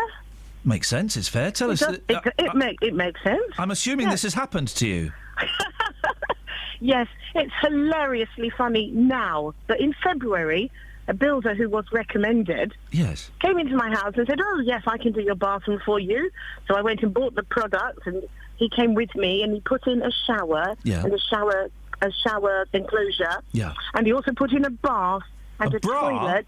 Bath. Bath, right. Bath. Bath. Yes, bath and a sink basin. Yeah. None of them are done correctly. If you get in the bath, you stand in the bath, and it sounds like Frankenstein's coming up the stairs because it creaks from left to right. And if you sit on the toilet, it's like being on the Titanic because it rocks from side to side. It's not on the floor. It's not attached to the wall. And the sink is not attached to anything. So my bathroom is a disaster. And what? Did you pay him? Yeah, I paid him because it was like halfway through the job and things seemed to be going well until I realised. Well, Christina, listen, no, everybody knows You know what? you don't pay them until it's finished. Hindsight is a good thing. No, so is common sense and not being a numpty. Common sense is also a good thing. So if someone says that they're a builder or a plumber, you can't believe them, can you? Well, you can believe they're a builder or a plumber, yes. You could No, believe you can't, that. because he said he was. Well, you could believe it. It's Well, true. how It long can ago believe was this, most things. Christina? It was February. Right, OK. And have you spoken to him since? Oh, about 43 emails Wowzers. and texts and Right. things. And what's he said? He came back at one stage, and then he feigned illness, a temporary heart attack, and was sweating profusely. Yes, because his neighbour saw him going out to work the following day. I so once it's all called very out. interesting. I Really. once called out a builder who said that his mum had died and that he had cancer. Because he was late delivering a window by about 6 weeks. He said his van had been stolen, so that's why it's late. Okay. Then he was late the second time because his mum had died. Okay. And then the third time he said, "I'm going through personal issues." I said, "What?" He said, "I'm not telling you, it's private." I said, "What?" He said, "I've got cancer." I said, and I was really annoyed. I went, and it's a tough game to play, Christina, because if you get this wrong, you're in trouble. I went, "Cancer of the what?" He went, "What?" I said, "Cancer of the what?" He said, "I've just got cancer." Well, it's a special one. It's called lazy bone cancer. Yeah, I said, "Cancer of the what, mate?" He said, "Listen, I don't need to go into details." I said, "You're lying. You've not got cancer, and shame on you." Anyway, well, see, I'm not upset now. Because everyone can phone in and share horror stories. Well- I want it to be a crime. Okay. I want people to pay because if you contact Trading Standards, they actually Right. tell you to write Christina, and phone Christina, 43 times. How? Here we go. I'm going to sew all this up nicely, and we're going to end on a positive note. How much do you listen to this radio station? Well, I've been listening to it a lot recently. Right. It's quite exciting, isn't it? Well, exciting is a strong word, and the radar figures wouldn't back that up. But have you heard the gentleman who's on after me, Mr. Jonathan Vernon Smith? No. Well, what have you been listening to then? Just me? I've been out working, Well, and now I'm not working because Right. I've been signed off ill. Oh, blimey. I've found this radio station. Well- and I'm thinking this is good. I tell you what's good, right? And boy, oh boy, Jonathan's going to thank me for passing this fruitcake over. Between 11 and 12, Jonathan Vernon Smith, who's on after me, he sorts out all of these problems on his consumer hour. Oh, does he? Honestly, that's what he does. Is he talks to numpties like you with no common sense, and he puts them straight. And he also speaks to the companies involved, and he does his darndest to get these things sorted out. Yeah, but I don't know if this man can actually do it. I don't think he's capable. Well, listen, what I'm going to do, we're going to pass your phone number on to Jonathan's team. Awesome. And they might have a little chat with you. That'd be good. If anyone could sort it out, JVS can. Ooh. Yeah, exactly. Well, I'm a bit impressed, but not very, because we'll see what happens, won't we? Tough nut to crack. Right, I'll give you my personal guarantee that JVS will sort this out. You better sort this out now, mate. Flippin' heck. I don't know if you've seen the figures. We need as many listeners as we can get. Christina, stay on the line. We'll pass on your details. Honestly, between 11 and 12, he'd a man for this kind of ting. Travel news for beds, cards and bugs. BBC Three Counties Radio. On the M25, there are delays anti-clockwise between junction 19 for Watford and 16 for the M40. That's because of an accident, but it's now on the hard shoulder. It's still really slow through there, though. In Hatfield, the North Orbital Road's also really busy between the Park Street roundabout and the A1M junction 3 because of those problems on the M25 this morning. In Hoddesdon, on the A10, there are queues northbound between the Harlow turnoff and the Hoddesdon roundabout in the roadworks. And in Sandy, on the A1, that's really slow southbound between Georgetown Road at the Agbar and New Road at Beeston. It's also looking slow on the speed sensors into High Wycombe on the A404 Marlow Hill. No reports any problems at the moment on the trains, though. Samantha Bruff, BBC Three Counties Radio. Thank you, Sammy. Well, she was delightfully nuts, wasn't she? We've got a live one for you, Tim. Good luck. Oh, I will press the button. Sorry, look. Bit late. 4 seconds late. I hope you don't mind. That's it. That's your lot. Thank you very much, Catherine and Kelly and Justin. Back tomorrow at 6. Stick around because JVS is up next. It's a cracking listen if you've not heard it before. Until tomorrow at 6 from us. Ta-ta. Local and vocal across beds, hearts and bucks. This is BBC Three Counties Radio. Yes, thanks very much for that, Iain. Good morning. Welcome to the JVS show. I'm Jonathan Vernon Smith. It's Thursday, it's 9 o'clock, and on today's Big Phone In, would you like to see most foxes killed? We've learnt today that on winning the general election, David Cameron sent a text to the pro-fox hunting lobby to thank them for their support. The Conservative manifesto promises a free vote on whether we should overturn the ban on fox hunting. We may expect that vote to occur later this year. The question is, though, would you like to see hunting groups across the country given the green light to positively target foxes and keep the population down? And if the answer's yes, would you also like more action taken in urban areas to keep foxes away from our houses and gardens as well? Pick up the phone. Come on and have your say this morning. Would you like to see most foxes killed? Here's my telephone number for your call. It's 08459 455 555. This is the JVS show on BBC Three Counties Radio. I'll take your call in just a second, but first let's get the latest BBC News. It's 1 minute past 9. Here's Simon Oxley. The headlines: Hertfordshire man charged with Hatton Garden raid, Cameron's speech to highlight tougher laws on immigration, and Charity says Aylesbury teacher is responsible for online dating. BBC Three Counties Radio. A man from Hertfordshire is among 8 men who have been charged over the raid on a Hatton Garden safe deposit firm in London. 58-year-old Carl Wood from Elderbeck Close in Cheshunt has been charged with conspiracy to burgle, along with 7 others from London and Kent. The men are due to appear before Westminster Magistrates Court later. More from Ben Ando. All 8 were among the 9 people who were arrested in raids carried out by the police on Tuesday at 12 different locations in London and in Kent. More than 200 police officers involved in that. And those raids coming, of course, just over 6 weeks after the burglary itself. The magistrates' hearing will be a very simple, straight up and down. It'll be a chance, if they wish to, for them to enter a plea, although they don't have to at this stage. The police investigation certainly is continuing. Foreign nationals caught working illegally